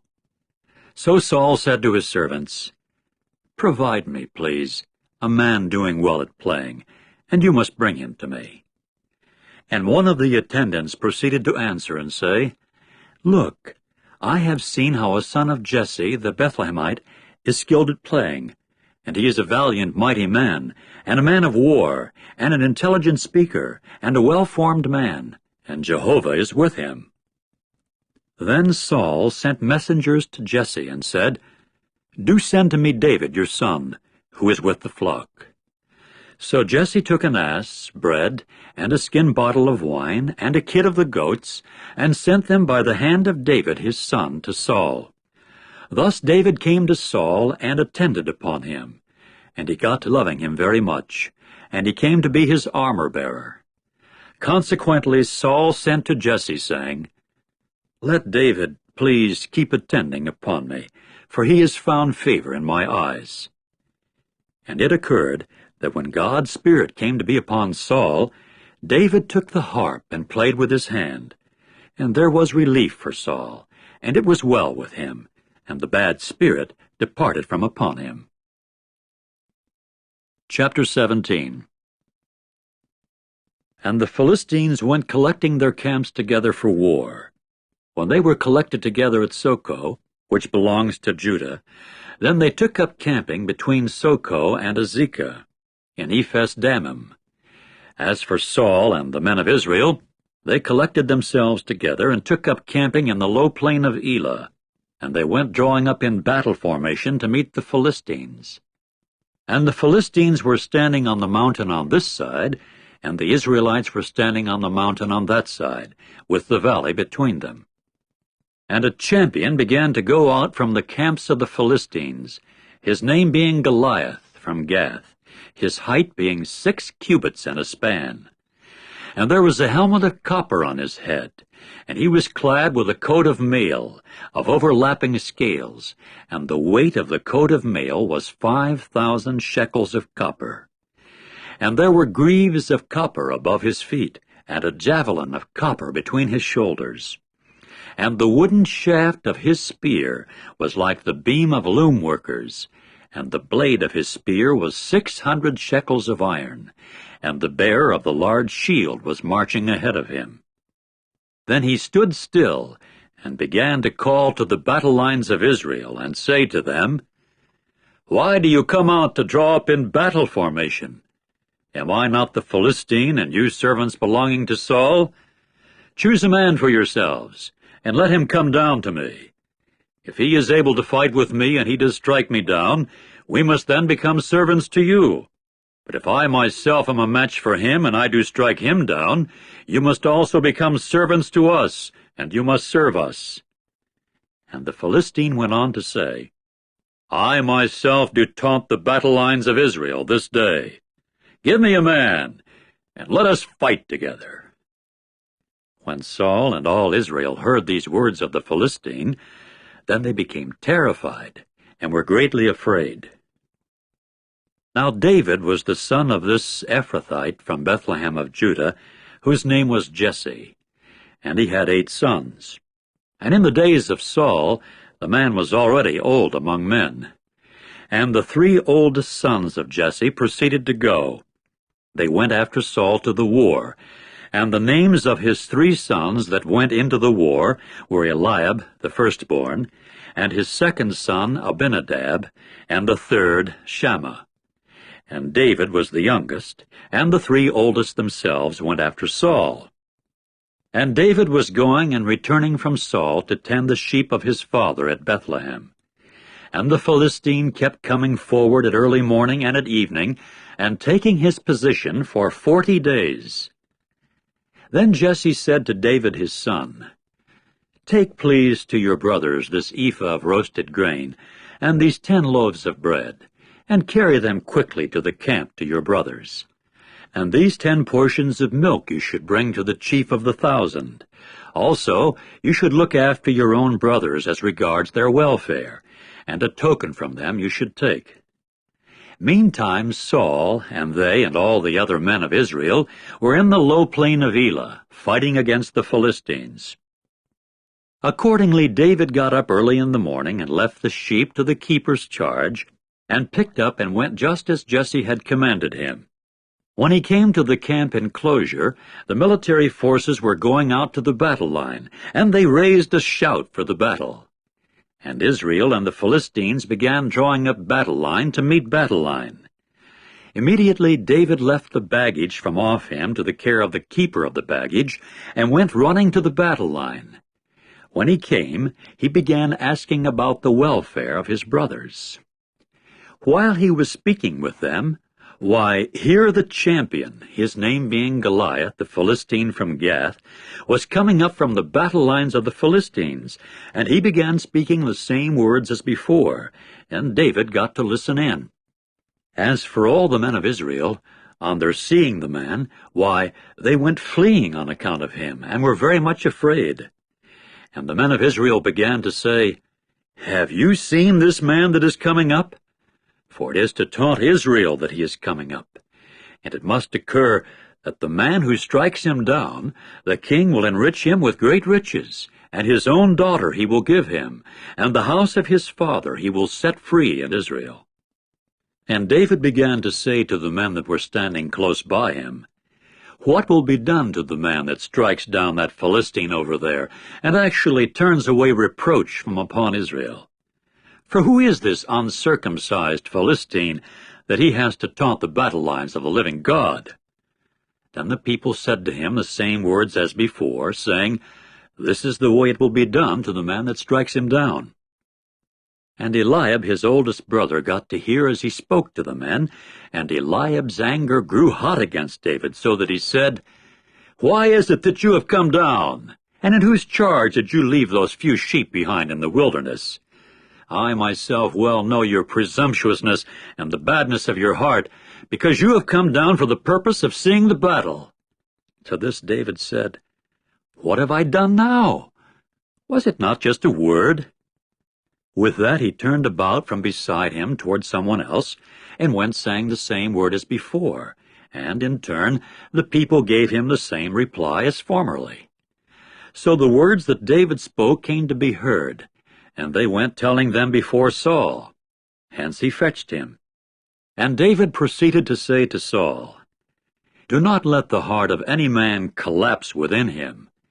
Your servant himself will go and actually fight with this Philistine." But Saul said to David, "You are not able to go against this Philistine to fight with him, for you are but a boy, and he is a man of war from his boyhood." And David went on to say to Saul, "Your servant became a shepherd of his father among the flock. And there came a lion, and also a bear, and each carried off a sheep from the drove. And I went out after it, and struck it down, and made the rescue from its mouth. When it began rising against me, I grabbed hold of its beard, and struck it down and put it to death. Both the lion and the bear your servant struck down, and this uncircumcised Philistine must become like one of them, for he has taunted the battle lines of the living God." Then David added, "Jehovah, who delivered me from the paw of the lion and from the paw of the bear, he it is who will deliver me from the hand of this Philistine." At this Saul said to David, "Go, and may Jehovah himself prove to be with you." Saul now went clothing David with his garments, and he put a copper helmet upon his head, after which he clothed him with a coat of mail. Then David girded his sword on over his garments, and undertook to go, but could not, because he had not tried them out. Finally David said to Saul, "I am unable to go in these things, for I have not tried them out." So David removed them off him. And he proceeded to take his staff in his hand, and to choose for himself the 5 smoothest stones from the torn valley, and to place them in his shepherd's bag, that served him as a receptacle, and in his hand was his sling. And he began approaching the Philistine. And the Philistine began to come, coming nearer and nearer to David, and the man carrying the large shield was ahead of him. Now when the Philistine looked and saw David, he began despising him, because he proved to be a boy and ruddy, of beautiful appearance. So the Philistine said to David, "Am I a dog, so that you are coming to me with staves?" With that the Philistine called down evil upon David by his gods. And the Philistine went on to say to David, "Just come to me, and I will give your flesh to the fowls of the heavens and to the beasts of the field." In turn David said to the Philistine, "You are coming to me with a sword, and with a spear, and with a javelin. But I am coming to you with the name of Jehovah of armies, the God of the battle lines of Israel, whom you have taunted. This day Jehovah will surrender you into my hand, and I shall certainly strike you down and remove your head off you. And I shall certainly give the carcasses of the camp of the Philistines this day to the fowls of the heavens and to the wild beasts of the earth, and people of all the earth will know that there exists a God belonging to Israel. And all this congregation will know that neither with sword nor with spear does Jehovah save, because to Jehovah belongs the battle, and he must give you men into our hand." And it occurred that the Philistine rose, and kept coming and drawing near to meet David. And David began hurrying and running toward the battle line to meet the Philistine. Then David thrust his hand into his bag, and took a stone from there, and slung it, so that he struck the Philistine in his forehead, and the stone sank into his forehead, and he went falling upon his face to the earth. So David, with a sling and a stone, proved stronger than the Philistine, and struck the Philistine down and put him to death. and there was no sword in David's hand. And David continued running and got to stand over the Philistine. Then he took his sword and pulled it out of its sheath, and definitely put him to death when he cut his head off with it. And the Philistines got to see that their mighty one had died, and they took to flight. At that the men of Israel and of Judah rose and broke into shouting and went in pursuit of the Philistines, clear to the valley, and as far as the gates of Ekron. And the fatally wounded of the Philistines kept falling on the way, from Shaaraim, both as far as Gath and as far as Ekron. Afterward the sons of Israel returned from hotly pursuing the Philistines, and went pillaging their camps. Then David took the head of the Philistine, and brought it to Jerusalem, and his weapons he put in his tent. Now at the moment that Saul saw David going out to meet the Philistine, he said to Abner the chief of the army, "Whose son is the boy, Abner?" To this Abner said, "By the life of your soul, O king, I do not know at all." So the king said, "You inquire whose son the lad is." Accordingly, as soon as David returned from striking the Philistine down, Abner proceeded to take him and bring him before Saul with the head of the Philistine in his hand. Saul now said to him, "Whose son are you, boy?" To which David said, "The son of your servant Jesse, the Bethlehemite." Chapter 18. And it came about that as soon as he had finished speaking to Saul, Jonathan's very soul became bound up with the soul of David, and Jonathan began to love him as his own soul. Then Saul took him on that day, and he did not allow him to return to his father's house. And Jonathan and David proceeded to conclude a covenant, because of his loving him as his own soul. Further, Jonathan stripped himself of the sleeveless coat that was on him and gave it to David, and also his garments, and even his sword, and his bow, and his belt. And David began going out. Wherever Saul would send him, he would act prudently, so that Saul placed him over the men of war, and it seemed good in the eyes of all the people, and also in the eyes of the servants of Saul. And it came about that at their coming in, when David returned from striking the Philistines down, the women began coming out from all the cities of Israel with song and dances to meet Saul the king, with tambourines, with rejoicing, and with lutes. And the women that were celebrating kept responding and saying, "Saul has struck down his thousands, and David his tens of thousands." And Saul began to be very angry, and this saying was bad from his viewpoint, so that he said, "They have given David tens of thousands, but to me they have given the thousands, and there is yet only the kingship to give him." And Saul was continually looking suspiciously at David from that day forward. And it came about the next day that God's bad spirit became operative upon Saul, so that he behaved like a prophet within the house, while David was playing music with his hand, as in former days, and the spear was in Saul's hand. And Saul proceeded to hurl the spear and say, "I will pin David even to the wall." But David turned aside from before him twice. And Saul grew afraid of David, because Jehovah proved to be with him, but from Saul he had departed. Consequently Saul removed him from his company, and appointed him as chief of 1,000 for him, and he regularly went out and came in before the people. And David was continually acting prudently in all his ways, and Jehovah was with him. And Saul kept seeing that he was acting very prudently, so that he was scared of him. And all Israel and Judah were lovers of David, because he was going out and coming in before them. Finally Saul said to David, "Here is my oldest daughter Merab. She is the one that I shall give you as a wife. Only prove yourself a valiant person to me, and fight the wars of Jehovah." But as for Saul, he said to himself, "Do not let my hand come to be upon him, but let the hand of the Philistines come to be upon him." At this David said to Saul, "Who am I, and who are my kinsfolk, my father's family in Israel, so that I should become son-in-law to the king?" However, it came about that at the time for giving Merab, Saul's daughter, to David, she herself had already been given to Adriel, the Mahalathite, as a wife. Now Michal, Saul's daughter, was in love with David, and they went reporting it to Saul, and the matter was to his liking.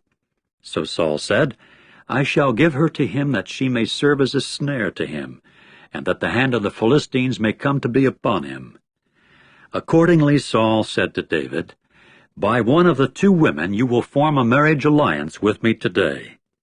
Further, Saul commanded his servants, Speak to David secretly, saying, Look, the king has found delight in you, and all his servants themselves have fallen in love with you.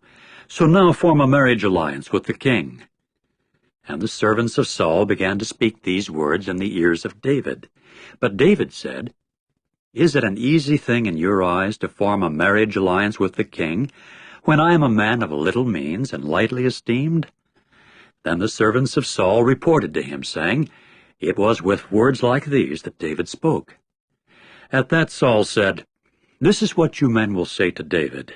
The king has delight not in marriage money, but in 100 foreskins of the Philistines, to avenge himself on the enemies of the king. But as for Saul, he had schemed to have David fall by the hand of the Philistines.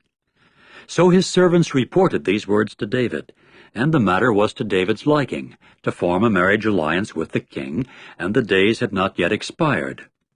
So David rose, and he and his men went and struck down among the Philistines 200 men. And David came bringing their foreskins, and giving them in full number to the king, to form a marriage alliance with the king. In turn Saul gave him Michal, his daughter, as a wife. And Saul got to see and know that Jehovah was with David. As for Michal, Saul's daughter, she loved him. And again Saul felt still more fear because of David, and Saul came to be an enemy of David always.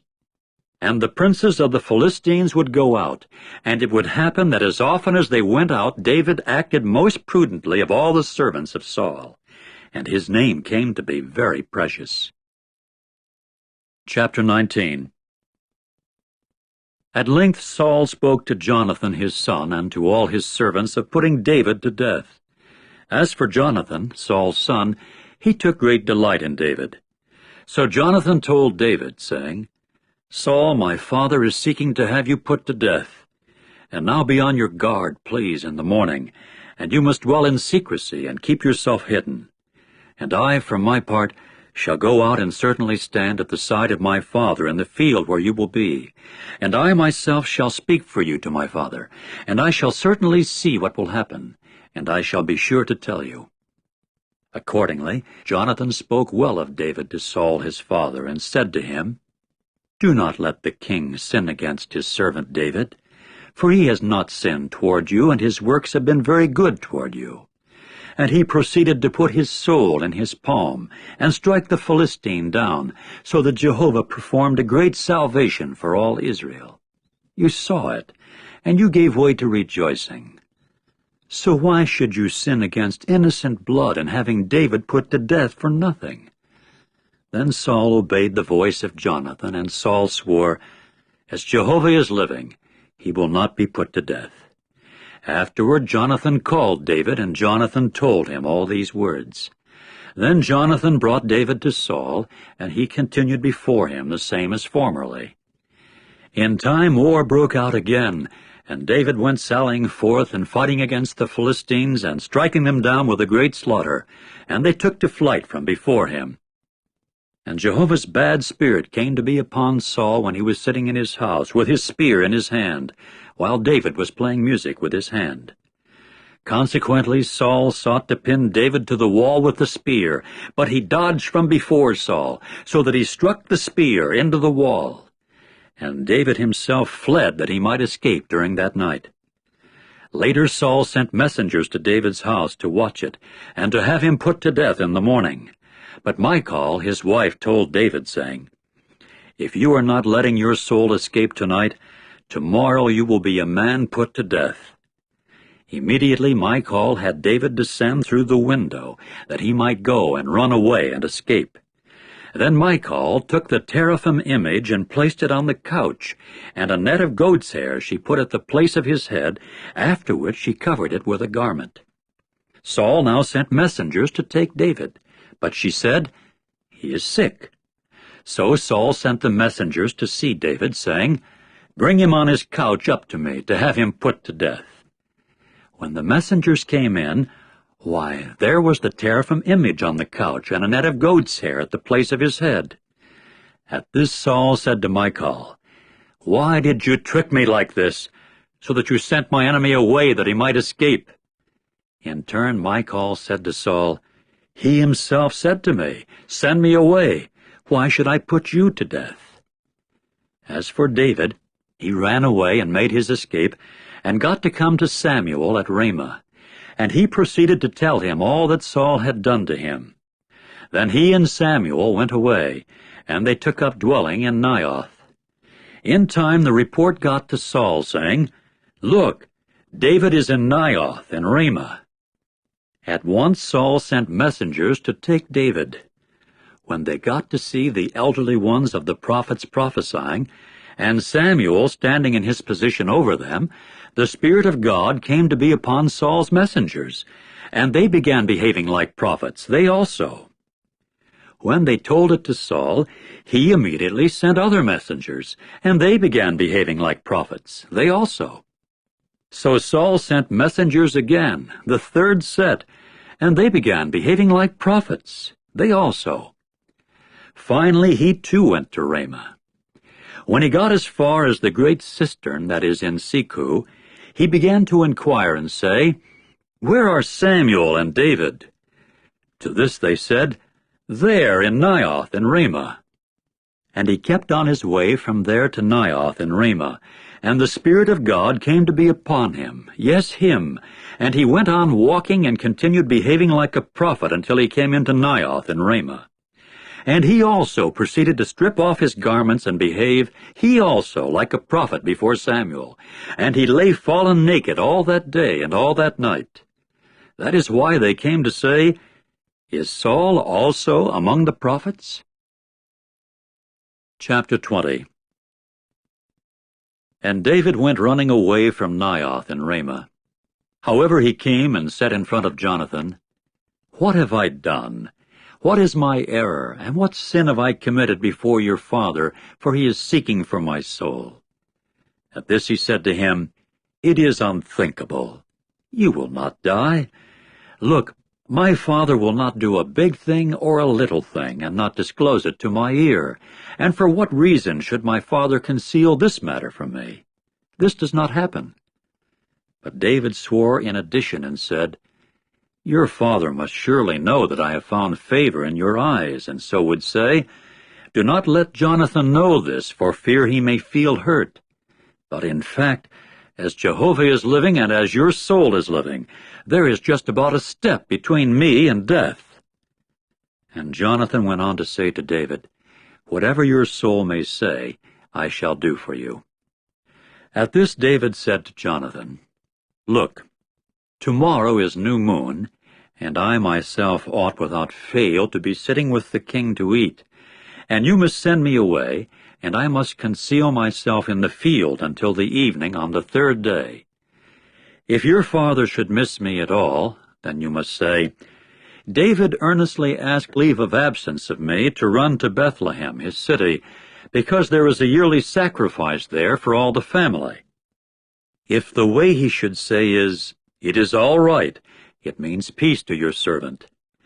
But if he should at all become angry, know that what is bad has been determined upon by him. And you must render loving kindness toward your servant, for it is into a covenant of Jehovah that you have brought your servant with you. But if there is error in me, put me to death yourself, since why should it be to your father that you should bring me?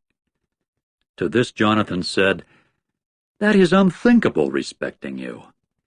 But if I should at all get to know that evil has been determined upon by my father to come upon you, shall I not tell it to you? Then David said to Jonathan, Who will tell me whether what your father may answer you is harsh? In turn Jonathan said to David, Just come, and let us go out into the field. So both of them went out into the field. And Jonathan went on to say to David, Jehovah the God of Israel be a witness that I shall sound out my father about this time tomorrow, or the third day, and if he is well disposed toward David, shall I not then send to you and certainly disclose it to your ear? So may Jehovah do to Jonathan, and so may he add to it, if, in case it should seem good to my father to do evil against you, I do not indeed disclose it to your ear, and send you away, and you do not certainly go in peace. And may Jehovah prove to be with you, just as he proved to be with my father. And will you not, if I shall be still alive, yes, will you not exercise the loving kindness of Jehovah toward me, that I may not die? And you will not cut off your own loving kindness from being with my household to time indefinite. Nor, when Jehovah cuts off the enemies of David, every one from the surface of the ground, will the name of Jonathan be cut off from the house of David. And Jehovah must require it at the hand of David's enemies. So Jonathan swore again to David because of his love for him, for as he loved his own soul, he loved him. And Jonathan went on to say to him, Tomorrow is new moon, and you will certainly be missed, because your seat will be vacant. And certainly on the third day you will be missed very much. And you must come to the place where you concealed yourself on the working day, and you must dwell near this stone here. And as for me, I shall shoot 3 arrows to one side of it, to send them where I will to a target. And look, I shall send the attendant, saying, Go, find the arrows. If I should specifically say to the attendant, Look, the arrows are on this side of you, take them. Then you come, for it means peace for you, and there is nothing the matter, as Jehovah is living. But if this is the way I should say to the lad, Look, the arrows are farther away from you. Go, for Jehovah has sent you away. And as for the word that we have spoken, I and you, why, may Jehovah be between me and you to time indefinite. And David proceeded to conceal himself in the field. And it came to be new moon, and the king took his seat at the meal to eat. And the king was sitting in his seat, as at other times, in the seat by the wall. And Jonathan was facing him, and Abner was sitting at Saul's side, but David's place was vacant. And Saul did not say anything at all on that day, for he said to himself, Something has happened so that he is not clean, for he has not been cleansed. And it came about the day after the new moon, on the second day, that David's place continued vacant. At this Saul said to Jonathan his son, Why has not the son of Jesse come to the meal either yesterday or today? So Jonathan answered Saul, David earnestly asked leave of absence from me to go to Bethlehem. And he went on to say, Send me away, please, because we have a family sacrifice in the city, and it was my own brother that commanded me. So now, if I have found favor in your eyes, let me slip away, please, that I may see my brothers. That is why he has not come to the king's table. Then Saul's anger grew hot against Jonathan, and he said to him, You son of a rebellious maid, do I not well know that you are choosing the son of Jesse to your own shame, and to the shame of the secret parts of your mother? For all the days that the son of Jesse is alive on the ground, you and your kingship will not be firmly established. So now send and fetch him to me, for he is destined for death. However, Jonathan answered Saul his father, and said to him, Why should he be put to death? What has he done? At that Saul went hurling the spear at him to strike him, and Jonathan came to know that it had been determined upon by his father to put David to death. Immediately Jonathan rose up from the table in the heat of anger, and he did not eat bread on the second day after the new moon, for he had been hurt respecting David, because his own father had humiliated him. And it came about in the morning that Jonathan made his way out to the field of David's appointed place, and a young attendant was with him. And he proceeded to say to his attendant, Run, please, find the arrows that I am shooting. The attendant ran, and he himself shot the arrow to make it pass beyond him. When the attendant came as far as the place of the arrow that Jonathan had shot, Jonathan began to call from behind the attendant and say, "Is not the arrow farther away from you?" And Jonathan went on calling from behind the attendant, "In haste! Act quickly! Do not stand still!" And the attendant of Jonathan went picking up the arrows, and then came to his master. As for the attendant, he did not know anything. Only Jonathan and David themselves knew about the matter. After that, Jonathan gave his weapons to the attendant that belonged to him, and he said to him, "Go, take them to the city." The attendant went. As for David, he rose up from nearby to the south. Then he fell on his face to the earth and bowed 3 times. And they began kissing each other and weeping for each other until David had done it the most. And Jonathan went on to say to David, "Go in peace, since we have sworn, both of us, in the name of Jehovah, saying, May Jehovah himself prove to be between me and you, and between my offspring and your offspring, to time indefinite." Accordingly David rose up and went his way, and Jonathan himself came into the city. Chapter 21. Later David came into Nob to Ahimelech the priest, and Ahimelech began to tremble at meeting David, and then said to him, "Why is it you are by yourself, and no one is with you?" At this David said to Ahimelech the priest, "The king himself commanded me as to a matter, and he went on to say to me, Let no one know anything at all of the matter concerning which I am sending you, and concerning which I have commanded you. And I have made an appointment with the young men for such and such a place. And now, if there are 5 loaves of bread at your disposal, just give them into my hand, or whatever may be found." But the priest answered David and said, "There is no ordinary bread under my hand, but there is holy bread, provided that the young men have at least kept themselves from womankind." So David answered the priest and said to him, "But womankind has been kept away from us the same as formerly when I went out, and the organisms of the young men continue holy, although the mission itself is ordinary. And how much more so today, when one becomes holy in his organism?"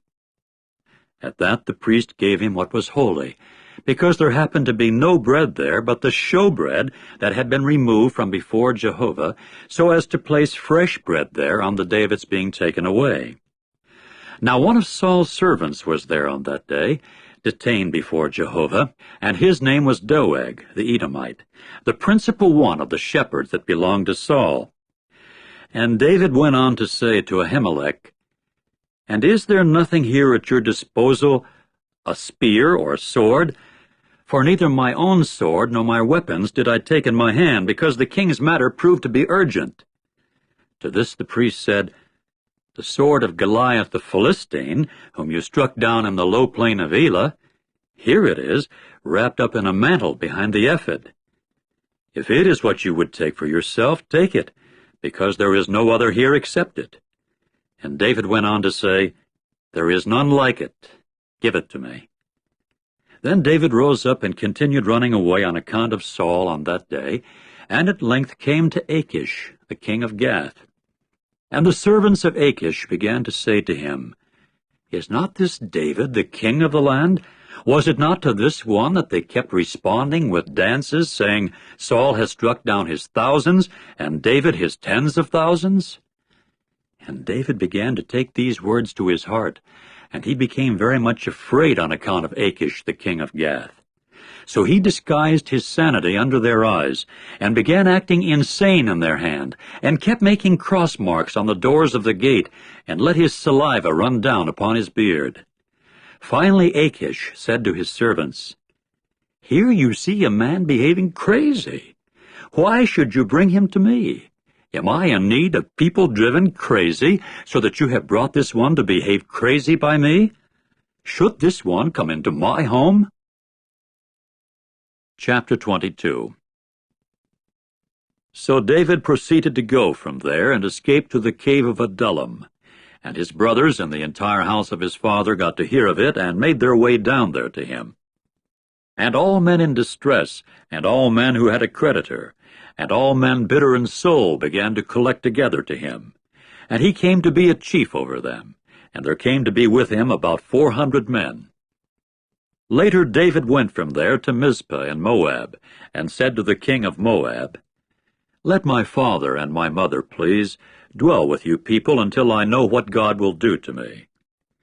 Accordingly he settled them before the king of Moab, and they continued dwelling with him all the days that David happened to be in the inaccessible place. In time Gad the prophet said to David, "You must not keep dwelling in the inaccessible place. Go away, and you must come yourself into the land of Judah." Hence David went away and came into the forest of Hereth. And Saul got to hear that David and the men that were with him had been discovered, while Saul was sitting in Gibeah under the tamarisk tree on the high place, with his spear in his hand, and all his servants stationed about him. Then Saul said to his servants stationed about him, "Listen, please, you Benjaminites. Will the son of Jesse also give to all of you fields and vineyards? Will he appoint all of you chiefs of thousands and chiefs of hundreds? For you have conspired, all of you, against me, and there is no one disclosing it to my ear when my own son concludes a covenant with the son of Jesse. And there is no one of you having sympathy for me, and disclosing to my ear that my own son has raised up my own servant against me, as a liar in ambush, the way it is this day."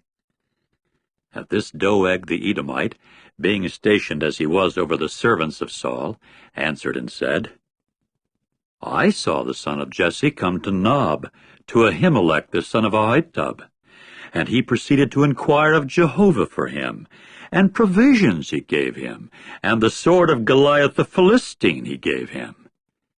At once the king sent to call Ahimelech the son of Ahitub the priest, and all the house of his father, the priests that were in Nob. So all of them came to the king. Saul now said, "Listen, please, you son of Ahitub," to which he said, "Here I am, my lord." And Saul went on to say to him, "Why have you men conspired against me, you and the son of Jesse, by your giving him bread and a sword, and there being an inquiry of God for him, to rise up against me as a liar in ambush, the way it is this day?" At this Ahimelech answered the king and said, "And who among all your servants is like David, faithful, and the son-in-law of the king, and a chief over your bodyguard, and honored in your house? Is it today that I have started to inquire of God for him? It is unthinkable on my part. Do not let the king lay anything against his servant, and against the entire house of my father, for in all this your servant did not know a thing small or great." But the king said, "You will positively die, Ahimelech, you with all the house of your father." With that the king said to the runners stationed about him, "Turn and put to death the priests of Jehovah, because their hand also is with David, and because they knew that he was a runaway, and they did not disclose it to my ear." And the servants of the king did not want to thrust out their hand to assault the priests of Jehovah. Finally the king said to Doeg, "You turn and assault the priests." Immediately Doeg the Edomite turned and himself assaulted the priests, and put to death on that day 85 men bearing an ephod of linen. Even Nob, the city of the priests, he struck with the edge of the sword, man as well as woman, child as well as suckling, and bull and ass and sheep with the edge of the sword. However, one son of Ahimelech the son of Ahitub, whose name was Abiathar, made his escape and went running away to follow David. Then Abiathar told David, "Saul has killed the priests of Jehovah." At this David said to Abiathar, "I well knew on that day, because Doeg the Edomite was there, that he would without fail tell Saul. I personally have wronged every soul of the house of your father. Just dwell with me. Do not be afraid, for whoever looks for my soul looks for your soul, for you are one needing protection with me." Chapter 23. In time they came reporting to David, saying, "Here the Philistines are warring against Keilah, and they are pillaging the threshing floors." And David proceeded to inquire of Jehovah, saying, "Shall I go, and must I strike down these Philistines?" In turn Jehovah said to David, "Go, and you must strike down the Philistines, and save Keilah." At this the men of David said to him, "Look, we are afraid while here in Judah, and how much more so in case we should go to Keilah against the battle lines of the Philistines." So David inquired yet again of Jehovah. Jehovah now answered him and said, "Rise up, go down to Keilah, because I am giving the Philistines into your hand." Accordingly David went with his men to Keilah, and fought against the Philistines, and drove off with their livestock, but struck them down with a great slaughter. And David came to be the savior of the inhabitants of Keilah. Now it came about that when Abiathar the son of Ahimelech ran away to David at Keilah, there was an ephod that went down in his hand. In time the report was made to Saul, "David has come to Keilah." And Saul began to say, "God has sold him into my hand, for he has shut himself up by coming into a city with doors and bar." So Saul summoned all the people to war, to go down to Keilah, to besiege David and his men. And David got to know that Saul was fabricating mischief against him. Hence he said to Abiathar the priest, "Do bring the ephod near." And David went on to say, "O Jehovah, the God of Israel, your servant has definitely heard that Saul is seeking to come to Keilah, to lay the city in ruin on my account. Will the landowners of Keilah surrender me into his hand? Will Saul come down just as your servant has heard? O Jehovah, the God of Israel, tell your servant, please." To this Jehovah said, "He will come down." And David went on to say, "Will the landowners of Keilah surrender me and my men into Saul's hand?" In turn Jehovah said, "They will do the surrendering." At once David rose up with his men, about 600 men, and they went out of Keilah and continued walking about wherever they could walk about. And to Saul it was reported that David had escaped from Keilah, and so he gave up going out. And David took up dwelling in the wilderness in places difficult to approach, and he kept dwelling in the mountainous region in the wilderness of Ziph. And Saul kept looking for him always, and God did not give him into his hand. And David continued in fear because Saul had gone out to look for his soul, while David was in the wilderness of Ziph at Horesh. Jonathan, the son of Saul, now rose up and went to David at Horesh, that he might strengthen his hand in regard to God. And he went on to say to him, "Do not be afraid, for the hand of Saul my father will not find you, and you yourself will be king over Israel, and I myself shall become second to you, and Saul my father also has knowledge to that effect." Then the two of them concluded a covenant before Jehovah, and David kept dwelling in Horesh, and Jonathan himself went to his own home. Later the men of Ziph went up to Saul at Gibeah, saying, "Is not David concealing himself close by us in the places difficult to approach at Horesh, on the hill of Hachilah, which is to the right side of Jeshimon? And now in harmony with all the craving of your soul, O king, to come down, and our part will be to surrender him into the hand of the king." At this Saul said, "Blessed are you of Jehovah, for you have had compassion on me. Go, please, persevere some more, and ascertain and see his place where his foot comes to be, whoever saw him there. For it has been said to me that he himself is surely cunning. And see and ascertain about all the hiding places where he hides himself, and you must return to me with the evidence, and I will go with you. And it must occur that, if he is in the land, I will also search for him carefully among all the thousands of Judah."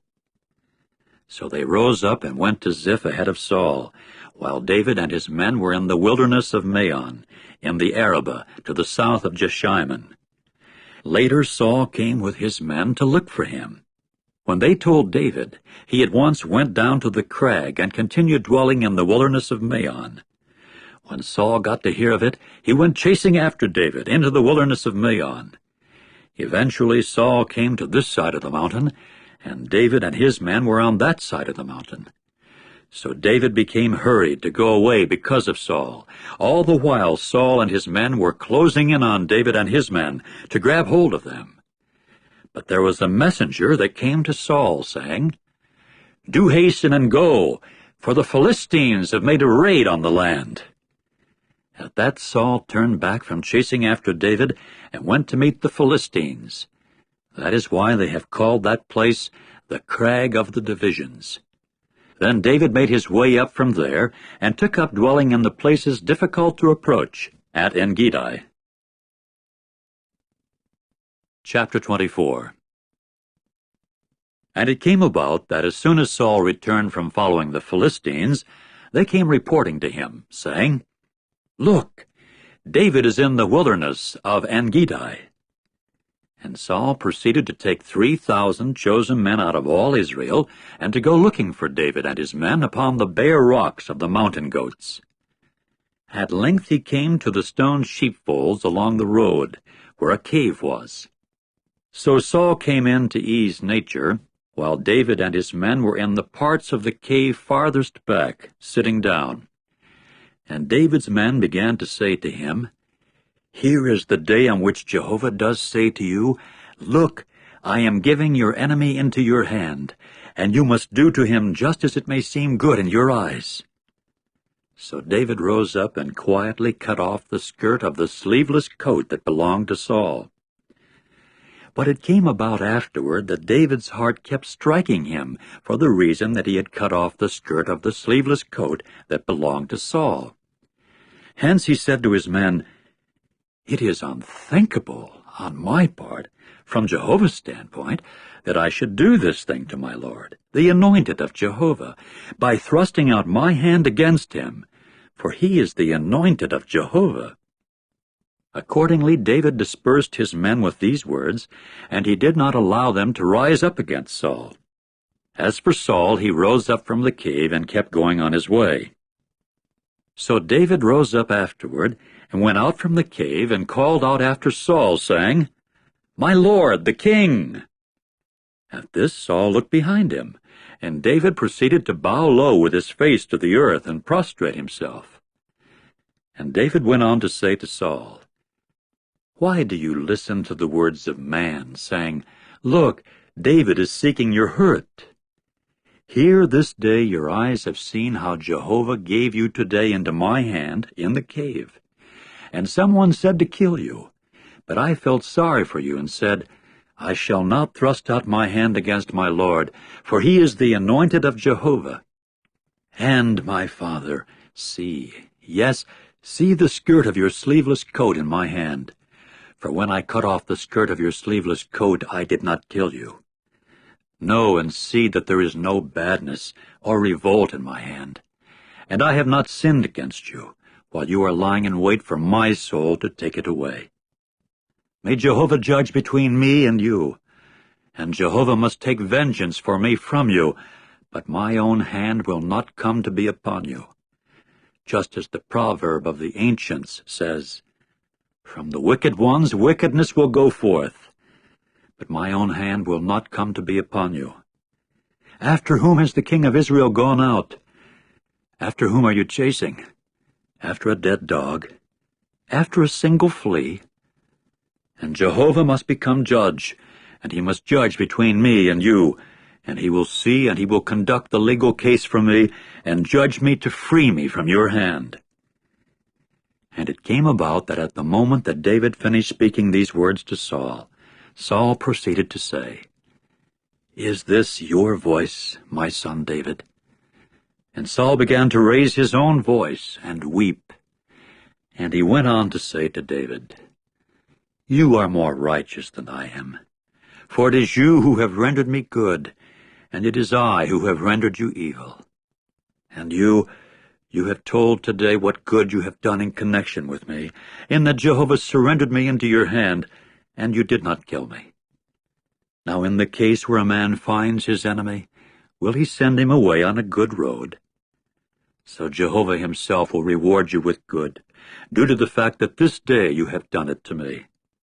And now look, I well know that you will, without fail, rule as king, and that in your hand the kingdom of Israel will certainly endure. So now do swear to me by Jehovah that you will not cut off my seed after me, and that you will not annihilate my name out of the house of my father." Accordingly David swore to Saul. Afterward Saul went to his home. As for David and his men, they went up to the place difficult to approach. Chapter 25. In time Samuel died, and all Israel proceeded to collect together and bewail him, and bury him at his house in Ramah. Then David rose up and went down to the wilderness of Paran. Now there was a man in Maon, and his work was in Carmel. And the man was very great, and he had 3,000 sheep and 1,000 goats.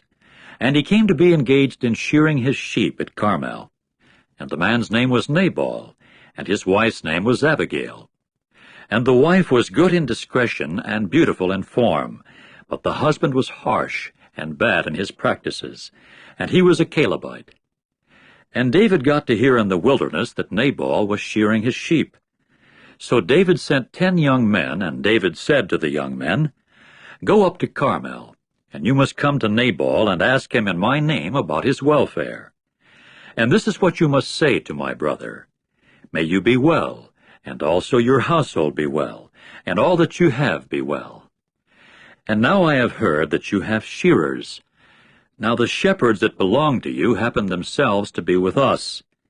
We did not molest them, and nothing at all showed up missing of theirs all the days they happened to be in Carmel.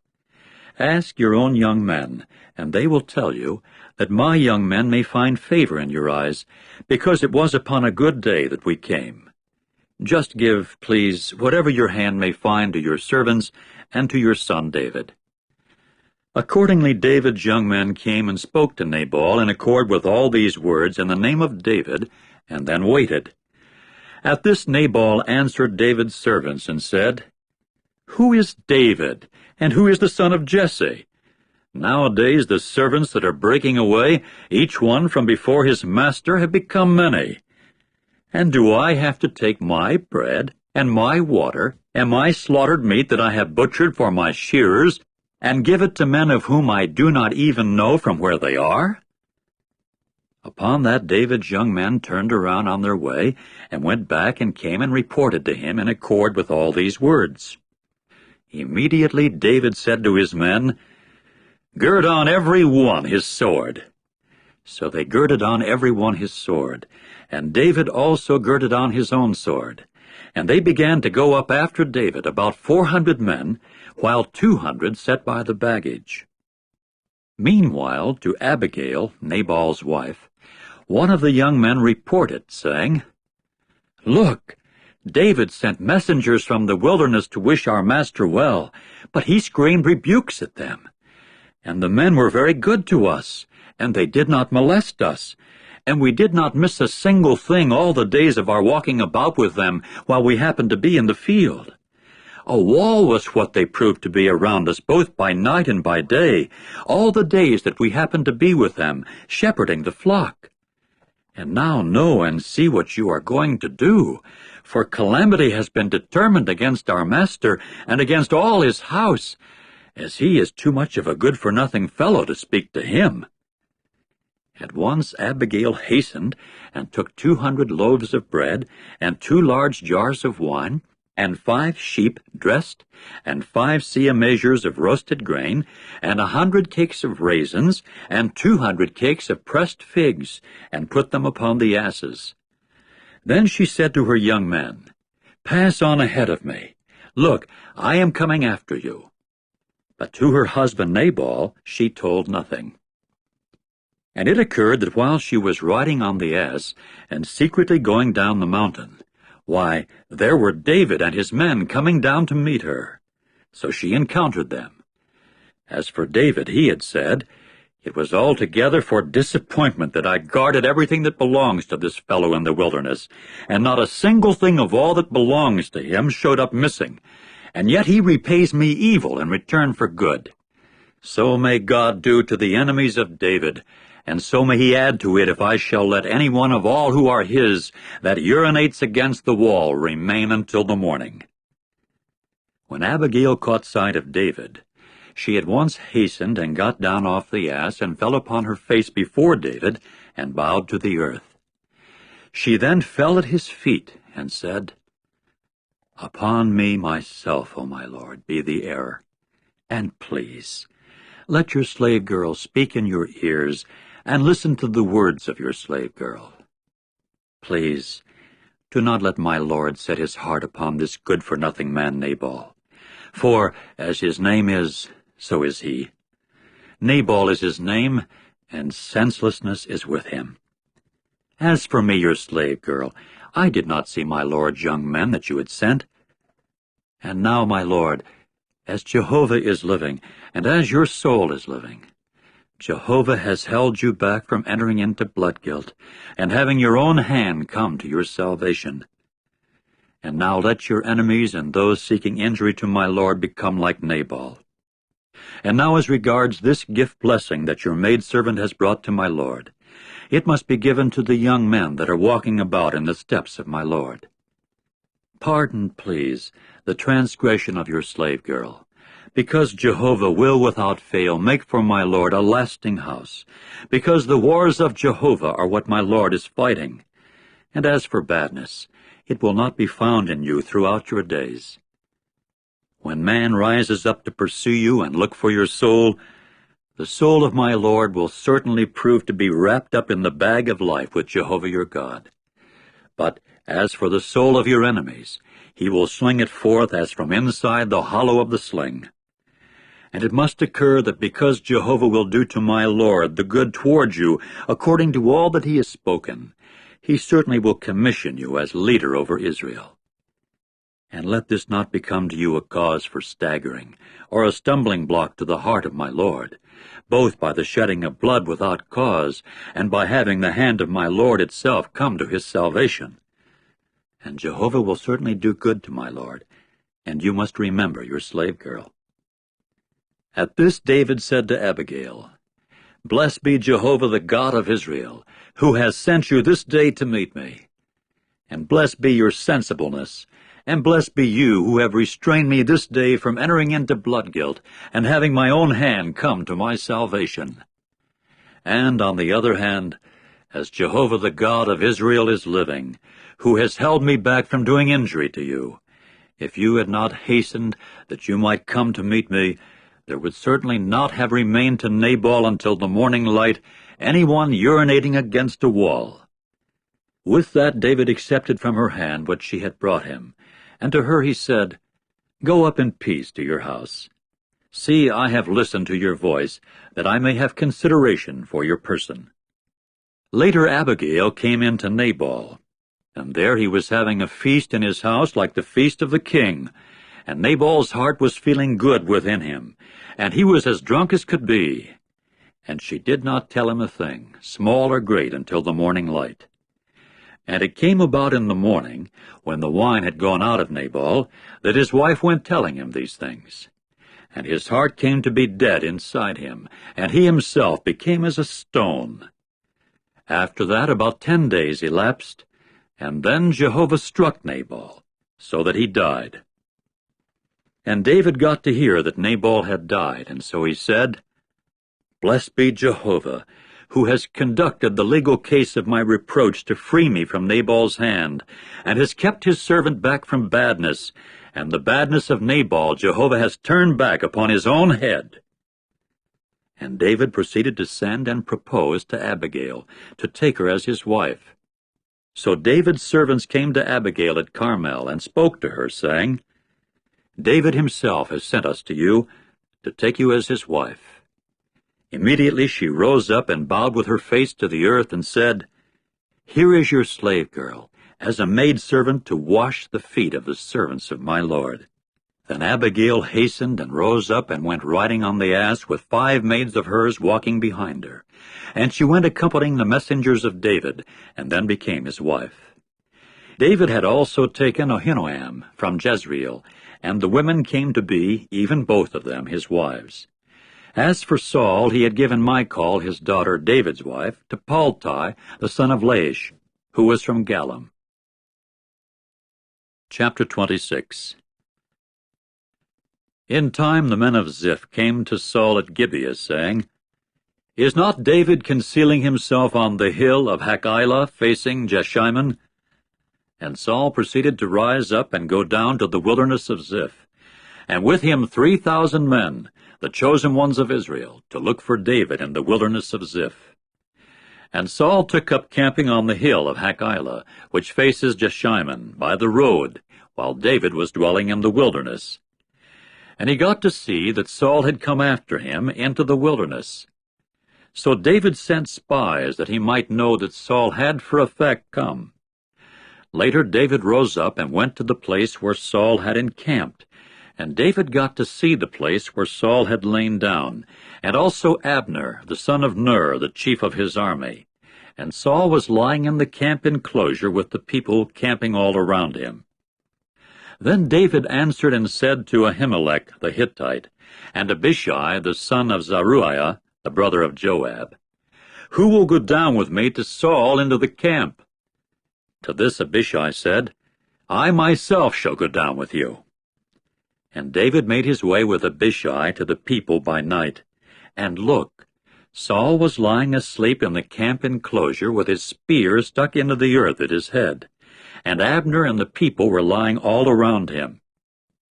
Abishai now said to David, God has today surrendered your enemy into your hand, and now let me please pin him to the earth with the spear just once, and I shall not do it to him twice. However, David said to Abishai, Do not bring him to ruin, for who is it that has thrust his hand out against the anointed of Jehovah, and has remained innocent?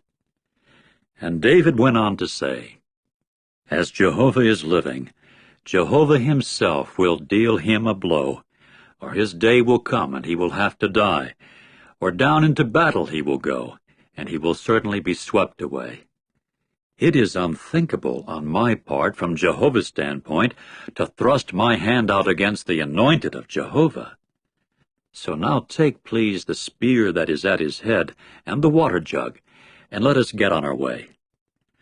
Accordingly David took the spear and the water jug from the place at Saul's head, and then they got on their way. And there was no one seeing, nor any one taking note, nor any one waking up, for all of them were asleep, because it was a deep sleep from Jehovah that had fallen upon them. Then David passed on to the other side, and stood upon the top of the mountain at a distance, the space between them being vast. And David began to call out to the people, and to Abner the son of Ner, saying, Will you not answer, Abner? And Abner began to answer and say, Who are you that have called out to the king? And David went on to say to Abner, Are you not a man? And who is like you in Israel? Why then did you not watch over your lord the king? For one of the people came in to bring the king your lord to ruin. This thing that you have done is not good. As Jehovah is living, you men deserve to die, because you have not watched over your lord, over the anointed of Jehovah. And now see where the king's spear and the water jug are that were at his head. And Saul began to recognize the voice of David, and to say, Is this your voice, my son David? To this David said, It is my voice, my lord the king. And he added, Why is this that my lord is chasing after his servant? For what have I done, and what badness is there in my hand? And now let my lord the king, please, listen to the words of his servant. If it is Jehovah that has incited you against me, let him smell a grain offering. But if it is the sons of man, they are cursed before Jehovah, because they have driven me out today from feeling myself attached to the inheritance of Jehovah, saying, Go, serve other gods. And now do not let my blood fall to the earth before the face of Jehovah, for the king of Israel has gone out to look for a single flea, just as one chases a partridge upon the mountains. In turn Saul said, I have sinned. Come back, my son David, for I shall no more do you injury, in view of the fact that my soul has been precious in your eyes this day. Look, I have acted foolishly, and am very much mistaken. Then David answered and said, Here is the spear of the king, and let one of the young men come on over and fetch it. And Jehovah it is who will repay to each one his own righteousness and his own faithfulness, in that Jehovah today gave you into my hand, and I was unwilling to thrust my hand out against the anointed of Jehovah. And look, just as your soul was great this day in my eyes, so may my soul be great in the eyes of Jehovah, that he may deliver me out of all distress. At this Saul said to David, Blessed may you be, my son David. Not only will you without fail work, but you will also without fail come off the winner. And David proceeded to go on his way, and as for Saul, he returned to his place. Chapter 27. However, David said in his heart, Now I shall be swept away one day by Saul's hand. There is nothing better for me than that I should escape without fail to the land of the Philistines. And Saul must despair of me in looking for me any longer in all the territory of Israel, and I shall certainly escape from his hand. So David rose up, and he and 600 men that were with him passed over to Achish, the son of Maoch, the king of Gath. And David continued to dwell with Achish in Gath, he and his men, each one with his household. David and his 2 wives, Ahinoam, the Jezreelitess, and Abigail, Nabal's wife, the Carmelitess. In time report was made to Saul that David had run away to Gath, and so he did not go looking for him still another time. Then David said to Achish, If now I have found favor in your eyes, let them give me a place in one of the cities of the countryside, that I may dwell there. For why should your servant dwell in the royal city with you? Accordingly, Achish gave him Ziklag on that day. That is why Ziklag has come to belong to the kings of Judah down to this day. And the number of the days that David dwelt in the countryside of the Philistines came to be 1 year and 4 months. And David proceeded to go up with his men, that they might raid the Geshurites, and the Girzites, and the Amalekites, for they were inhabiting the land that extended from Telam as far as Shur, and down to the land of Egypt. And David struck the land, but he preserved neither man nor woman alive. And he took flocks and herds and asses and camels and garments, after which he returned and came to Achish. Then Achish said, Where did you men make a raid today? To this David said, Upon the south of Judah, and upon the south of the Jerahmeelites, and upon the south of the Kenites. As for man and woman, David was not preserving any alive to bring them to Gath, saying, That they may not tell on us, saying, This is the way David did. And this way has been his procedure all the days that he dwelt in the countryside of the Philistines. Consequently, Achish believed David, saying to himself, He has unquestionably become a stench among his people Israel, and he will have to become my servant to time indefinite. Chapter 28. And it came about in those days that the Philistines began to collect their camps for the army to make war against Israel. So Achish said to David, You undoubtedly know that it is with me that you should go out into the camp, you and your men. At that David said to Achish, That is why you yourself know what your servant is to do. Accordingly, Achish said to David, That is why guardian of my head I shall appoint you always. Now Samuel himself had died, and all Israel had proceeded to bewail him and bury him in Ramah, his own city. As for Saul, he had removed the spirit mediums and the professional foretellers of events from the land. Subsequently the Philistines collected together and came and pitched camp in Shunem. So Saul collected all Israel together, and they pitched camp in Gilboa. When Saul got to see the camp of the Philistines, he became afraid, and his heart began to tremble very much. Although Saul would inquire of Jehovah, Jehovah never answered him, either by dreams, or by the Urim, or by the prophets. Finally Saul said to his servants, "Seek for me a woman who is a mistress of spirit mediumship, and I will go to her and consult her." Then his servants said to him, "Look, there is a woman who is a mistress of spirit mediumship in Endor." So Saul disguised himself, and clothed himself with other garments, and went, he and 2 men with him, and they came to the woman by night. He now said, "Employ divination, please, for me by spirit mediumship, and bring up for me the one whom I shall designate to you."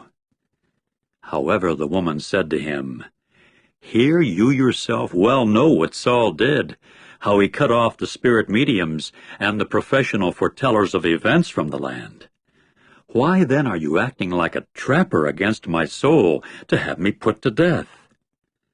Immediately Saul swore to her by Jehovah, saying, "As Jehovah is alive, guilt for error will not befall you in this matter." At this the woman said, "Whom shall I bring up for you?" To this he said, "Bring up Samuel for me." When the woman saw Samuel, she began crying out at the top of her voice, and the woman went on to say to Saul, "Why did you trick me, when you yourself are Saul?" But the king said to her, "Do not be afraid. But what did you see?" And the woman went on to say to Saul, "A god I saw coming up out of the earth."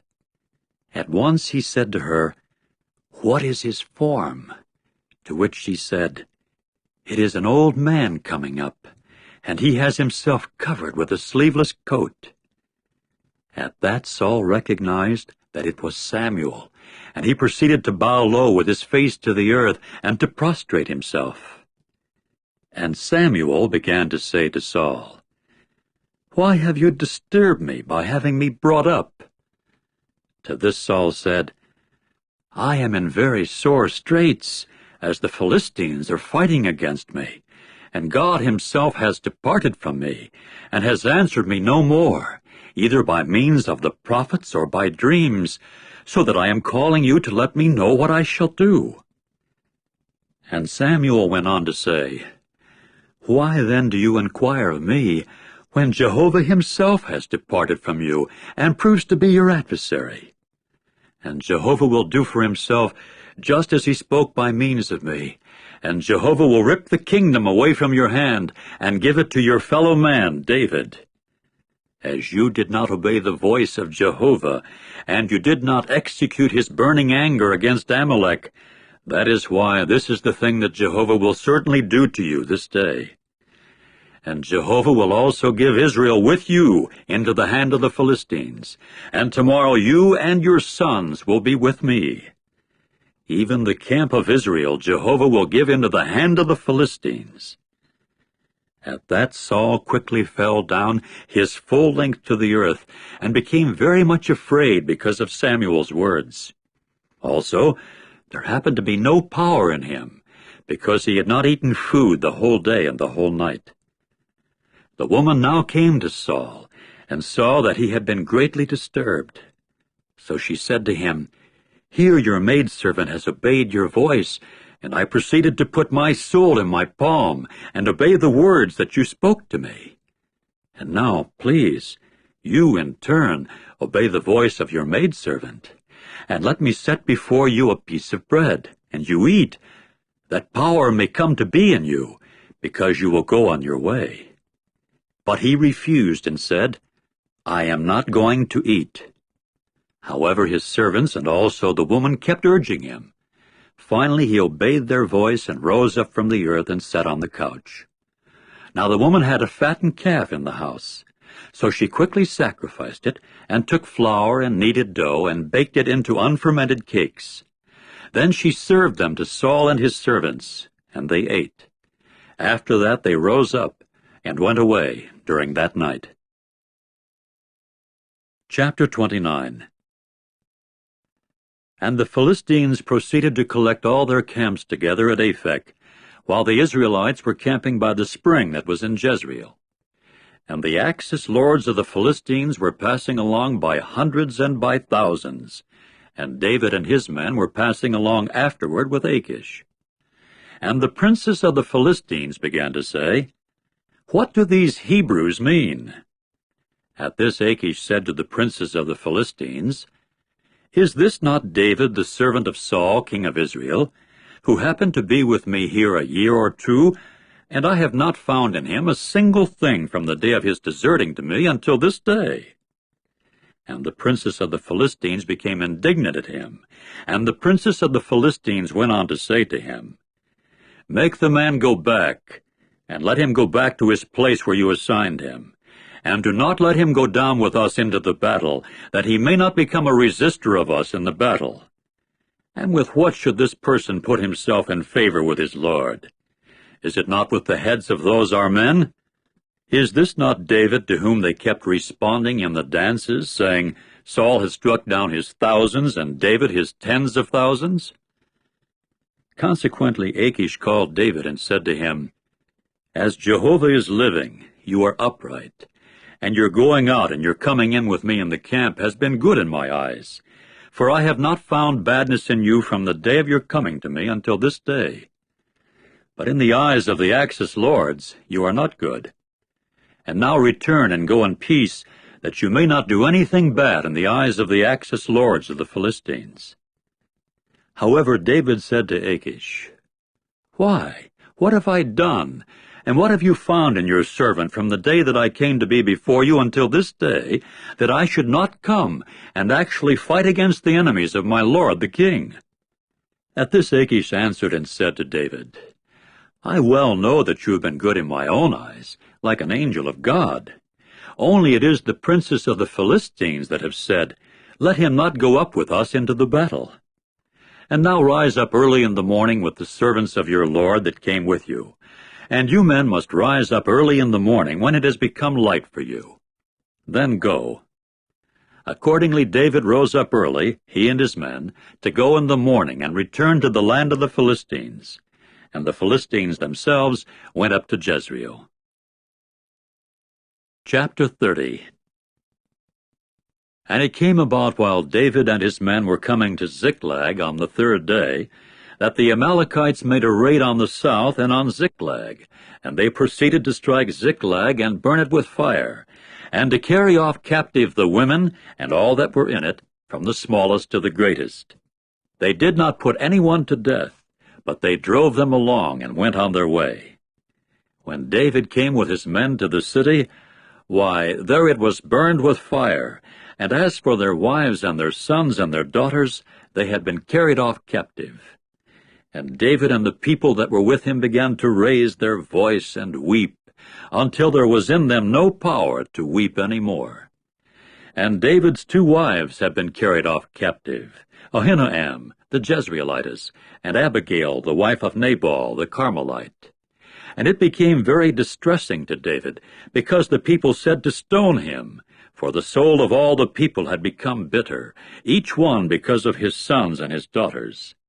So David took to strengthening himself by Jehovah his God. Hence David said to Abiathar the priest, the son of Ahimelech, "Do please bring the ephod near to me." And Abiathar came bringing the ephod near to David. And David began to inquire of Jehovah, saying, "Shall I chase after this marauder band? Shall I overtake them?" At this he said to him, "Go in chase, for you will without fail overtake them, and you will without fail make a deliverance." Promptly David got on his way, he and the 600 men that were with him, and they went on as far as the torrent valley of Besor, and the men that were to be left behind stood still. And David kept up the chase, he and 400 men, but 200 men that were too tired to pass over the torrent valley of Besor stood still. And they got to find a man, an Egyptian, in the field. So they took him to David, and gave him bread that he might eat, and gave him water to drink. Further, they gave him a slice of a cake of pressed figs, and 2 cakes of raisins. Then he ate, and his spirit returned to him, for he had not eaten bread or drunk water for 3 days and 3 nights. David now said to him, "To whom do you belong, and where are you from?" To which he said, "I am an Egyptian attendant, a slave of an Amalekite man, but my master left me because I took sick 3 days ago. We were the ones that made a raid on the south of the Kerethites, and upon that which belongs to Judah, and upon the south of Caleb, and Ziklag we burned with fire."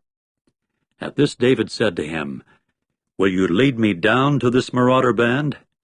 To this he said, "Do swear to me by God that you will not put me to death, and that you will not surrender me into the hand of my master, and I shall lead you down to this marauder band."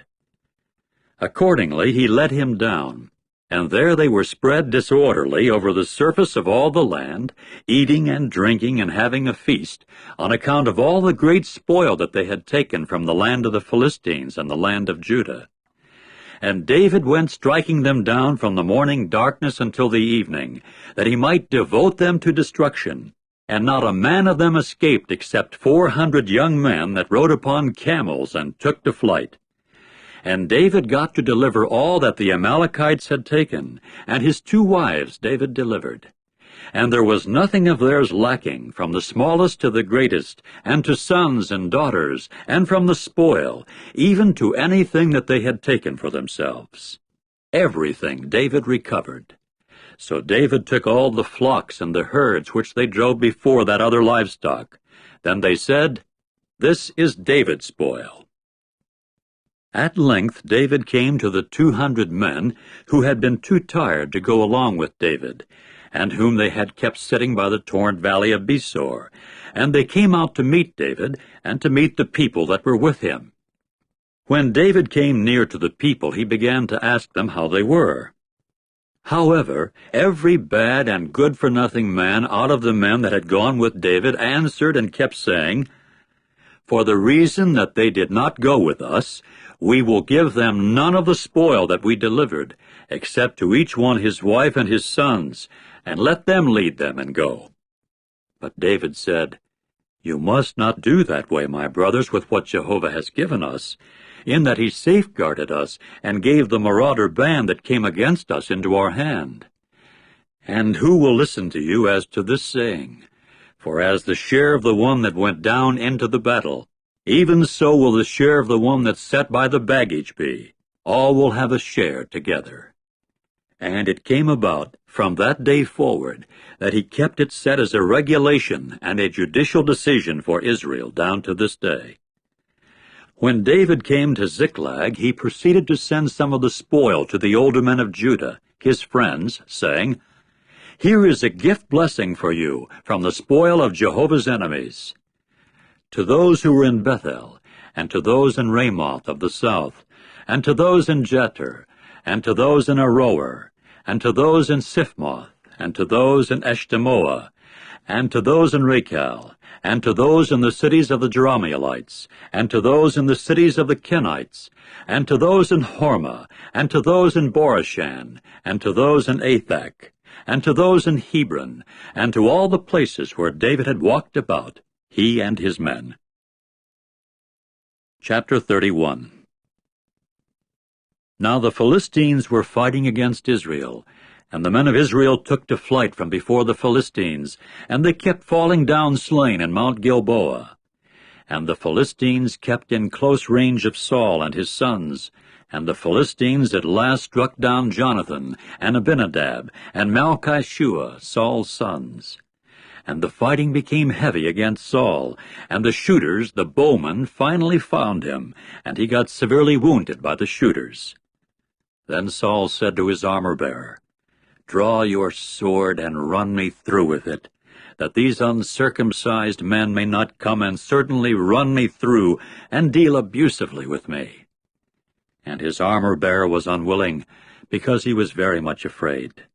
So Saul took the sword and fell upon it. When his armor-bearer saw that Saul had died, then he too fell upon his own sword and died with him. Thus Saul and his 3 sons and his armor-bearer, even all his men, came to die together on that day. When the men of Israel that were in the region of the low plain, and that were in the region of the Jordan, saw that the men of Israel had fled, and that Saul and his sons had died, then they began to leave the cities and flee, after which the Philistines came on in and took up dwelling in them. And it came about the next day, that when the Philistines came to strip the slain, they got to find Saul and his 3 sons fallen upon Mount Gilboa. And they proceeded to cut off his head, and strip off his armor, and send into the land of the Philistines all around, to inform the houses of their idols and the people. Finally they put his armor in the house of the Ashtoreth images, and his corpse they fastened on the wall of Bethshan. And as regards him, the inhabitants of Jabesh-Gilead got to hear what the Philistines had done to Saul. Immediately all the valiant men rose up, and went all night long, and took the corpse of Saul, and the corpses of his sons off the wall of Bethshan, and came to Jabesh, and burned them there. Then they took their bones, and buried them under the tamarisk tree in Jabesh, and they went fasting for 7 days.